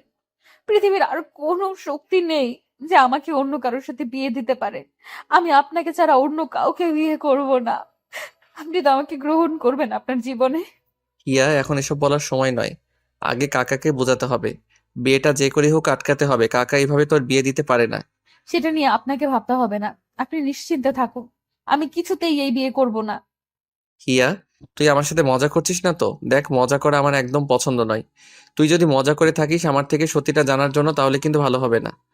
আপনার মনে হচ্ছে এমন একটা ব্যাপার নিয়ে আমি মজা করছি? আপনি হিমা বা চাচিকে জিজ্ঞেস করে দেখুন। আচ্ছা, আমি শুনছি। যদি এটা মজা হয় তাহলে তো বুঝতেই পারছিস। আচ্ছা, আমি আমার মনের কথাগুলো কাউকে জানাতে পারিনি এখনো। এমনকি হিমাকেও জানাতে ভয় লাগছে। ও যদি সবাইকে বলে দেয়। কিন্তু বিয়েটা তো আমি এখনো ভাঙতে পারিনি। বাবা বলেছে যে ছেলে নাকি বিয়ে পিছিয়ে দিয়েছে। ওদেরও বাজার সদাই করতে হবে। আর এবারের ছুটি তো কেটেই গেল। আবার ছুটি নিয়ে এসে একেবারে বিয়ের অনুষ্ঠান করে নিয়ে যাবে। কথাটা শুনে আমি যেন স্বস্তির নিঃশ্বাস ফেললাম। আবির ভাইয়া চলে আসলে কোনো একটা ব্যবস্থা নিশ্চয়ই করবে। আবির ভাইয়া বাবার সাথে কথা বলেছে। বাবা কারো কথাই শুনছে না। সে আমাকে বিয়ে দিয়েই ছাড়বে। আমি আবির ভাইয়ার ভরসায় আছি এখন। জানি না আমাদের ভালোবাসার জোর কতটুকু। রাতে আমি ঘুম থেকে উঠে দেখি মা পাশে নেই। আমার কেমন যেন ভয় লাগছিল। রাত প্রায় 3টা বাজে। আমি মাকে ডাকার জন্য বাবার ঘরের দিকে যেতেই শুনতে পেলাম যে বাবা বলছে, ও তো বুঝতে পারেনি যে কালকেই বিয়ে। ওকে কিন্তু কিছুতেই জানানো যাবে না। তাহলে কি করবে না করবে কে জানে। ওকে যে কোনো বিশ্বাস নেই এখন আমার। এখনো রাজি হয়নি বিয়েতে, তাই না? না।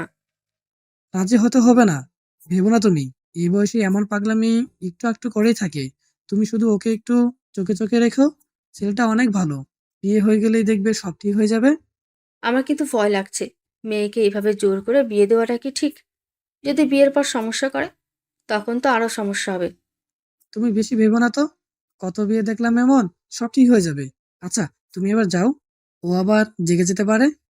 কথাগুলো শুনেই আমি কান্না করতে লাগলাম। আমার বাবা মা আমার সাথে এমন শত্রুতা কেন শুরু করে দিয়েছে আমি বুঝতে পারছি না। তার মানে কালকেই আমার বিয়ে দিবে? আমি যেন উল্টাপাল্টা কিছু না করে তাই আমাকে শান্ত করে রেখেছে কেন? মা এসে আমার পাশে শুয়ে পড়লো। তারপর আমার মাথায় হাত বুলিয়ে দিতে লাগলো।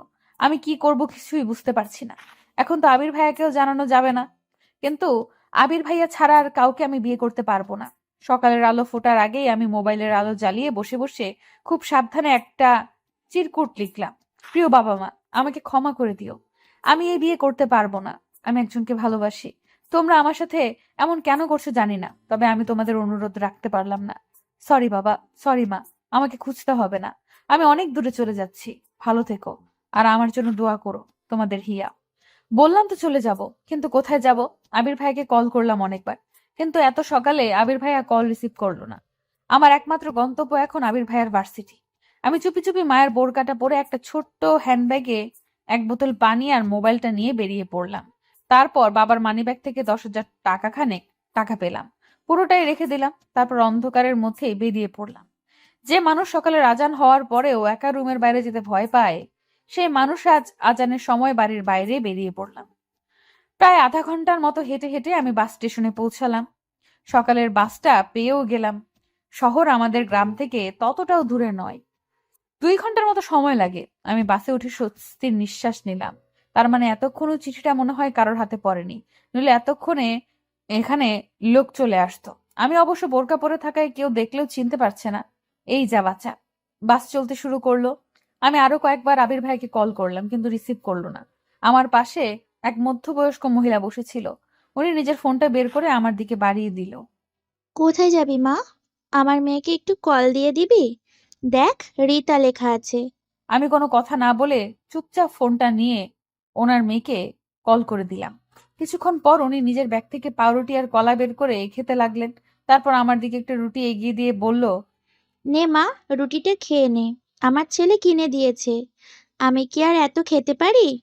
আমি না করা সত্ত্বেও জোর করে আমার হাতে ধরিয়ে দিয়ে বলল, বুড়ি বলে আমার হাতের জিনিস পছন্দ হচ্ছে না? বয়স হয়ে গেলে সবাই ঘৃণা করে। বলেই অভিমানে উনি রুটিটা আমার হাত থেকে নিয়ে আবার ব্যাগে রাখতে যাচ্ছিলেন। আমি ওনাকে খুশি করার জন্য রুটিটা ওনার হাত থেকে নিয়ে খাওয়া শুরু করলাম। এতটা রাস্তা হেঁটে ক্ষুধাও পেয়েছিল। রুটিটা খাওয়ার সাথে সাথে আমার কেমন যেন ঘুম পেতে লাগলো।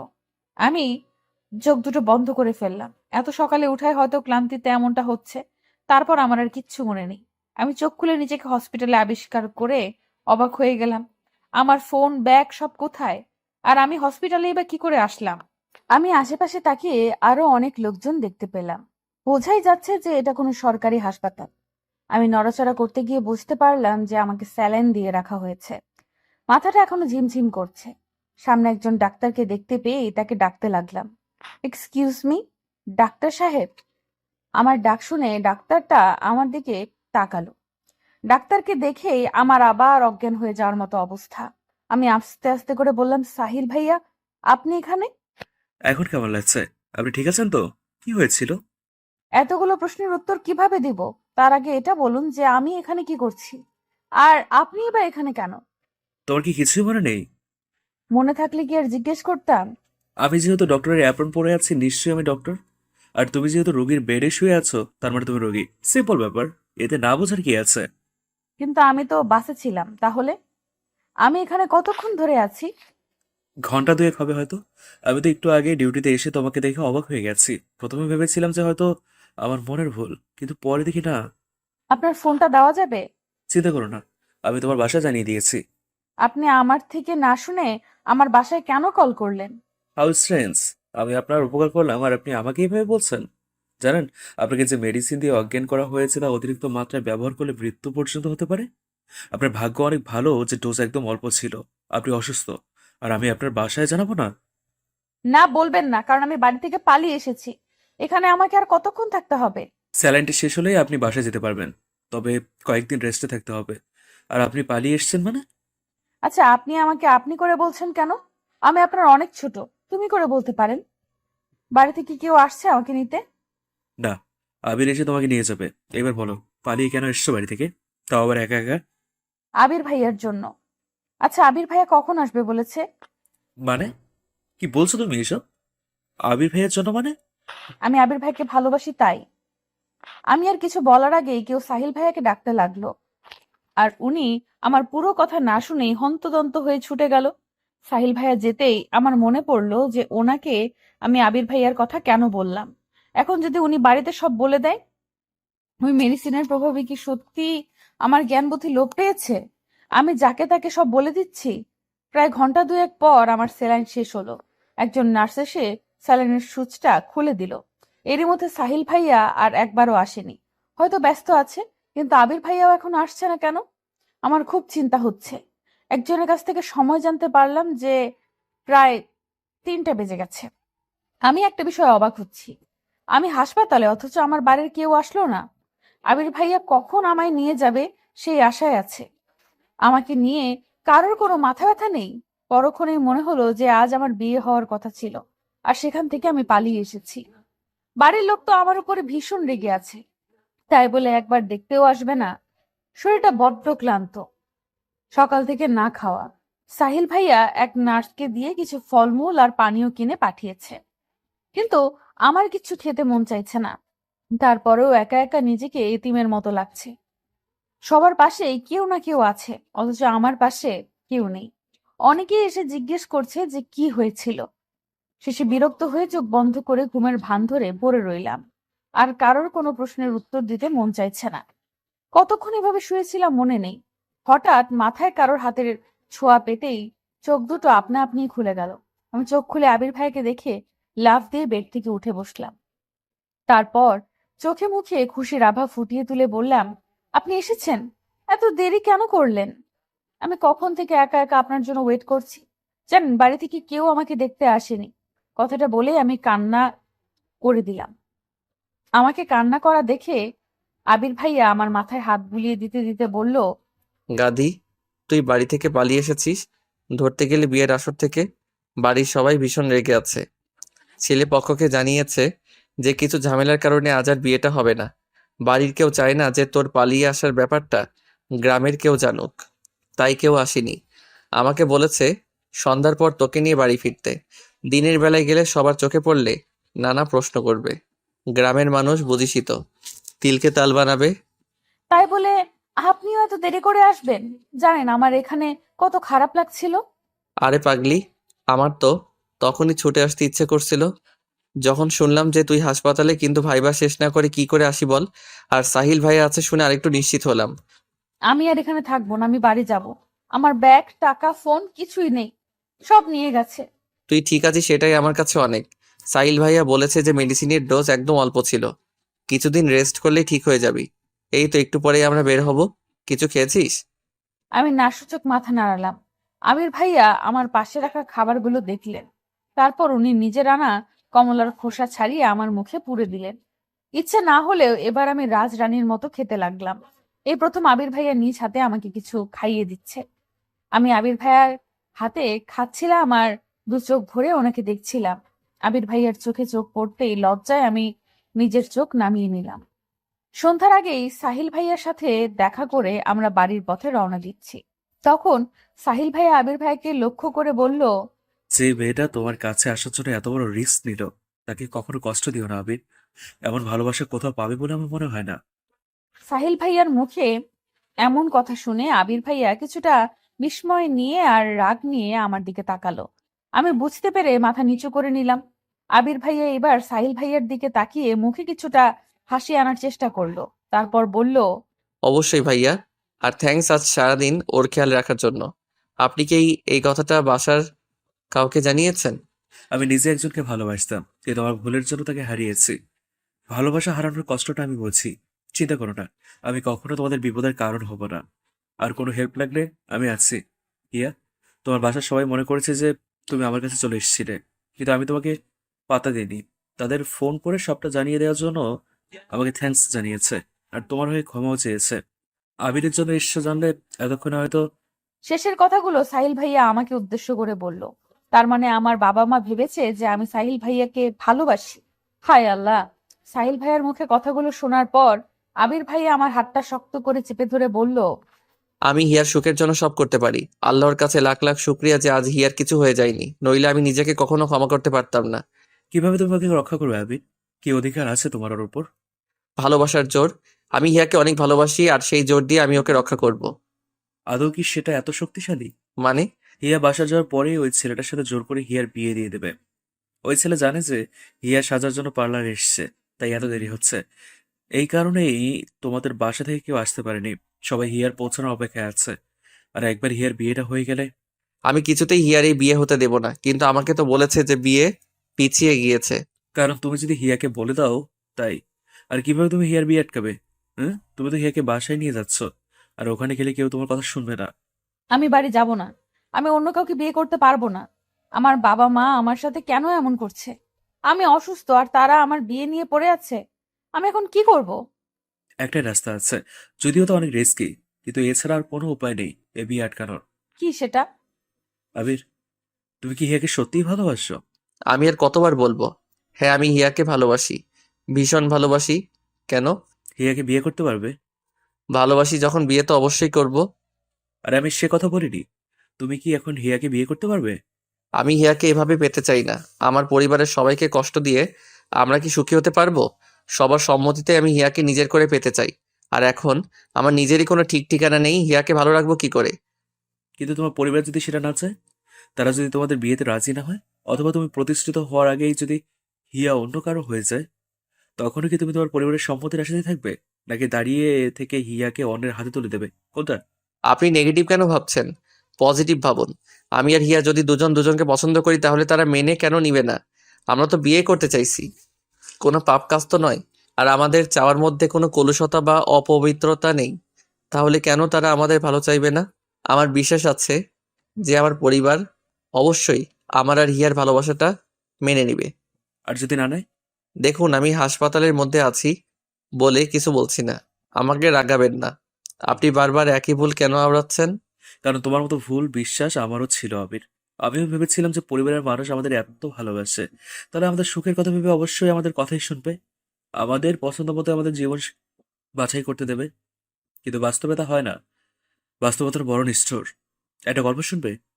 আমার যদিও ভালো লাগছে না, আর এক মুহূর্ত এখানে থাকতে ইচ্ছে হচ্ছে না, কিন্তু সাহিল ভাইয়ার কথাগুলো শুনতে কেন জানি ভালো লাগছে। ওনার গল্পটা শোনার জন্য বুকটার ভেতরটা আকুপাকু করছে। প্রথম দিন ওনাকে দেখে ভেবেছিলাম যে উনি খুব হাসিখুশি একজন মানুষ, কিন্তু আজ ওনার কথাগুলো শুনে মনে হচ্ছে যে এক বুক কষ্ট নিয়ে উনি মুখে হাসির প্রলেপ দিয়ে থাকেন। আবির ভাইয়া ভাবছিল কি বলবে না বলবে। আমি শরীরের সবটুকু শক্তি দিয়ে জোর করে বলে উঠলাম, আমি শুনবো। আমার কথা শুনে শুধু আবির ভাইয়া আর সাহিল ভাইয়া নয়, আশেপাশের আরো অনেকেই তাকালো। আমি মাথা নিচু করে ফেললাম। সাহিল ভাইয়া আমাদের উদ্দেশ্য করে বলল, আমার রুমে চলো, ওখানে গিয়ে বসে শুনবে। আবির ভাইয়া আমার দিকে রাগী চোখে তাকালো। আমি আবির ভাইয়ার থেকে চোখ নামিয়ে নিয়ে সাহিল ভাইয়ার পেছনে যেতে লাগলাম। সাহিল ভাইয়া আবির ভাইয়ার দিকে তাকিয়ে মুচকি একটা হাসি দিল, কিচ্ছু বলল না। আবির ভাইয়াও উপায় না দেখে চুপচাপ আমাদের সাথে গেল। সাহিল ভাইয়ার রুমে বসার পর উনি ওনার গল্প বলা শুরু করলেন। অনেক বছর আগের কথা, আমি সবে কলেজে ভর্তি হয়েছি। সেখানে পরিচয় হয় আমাদের কলেজের ম্যাথ স্যারের মেয়ে অরুণিতার সাথে। এই যে ভাইরা আপুরা, কোথায় যেতেছেন? ভিডিও দেখেই চলে যাবেন সেটা তো হবে না, আমাদের চ্যানেলটা সাবস্ক্রাইব করতে হবে। তো তাড়াতাড়ি আমাদের চ্যানেলটা সাবস্ক্রাইব করুন আর নেক্সট পার্টের জন্য অপেক্ষা করুন।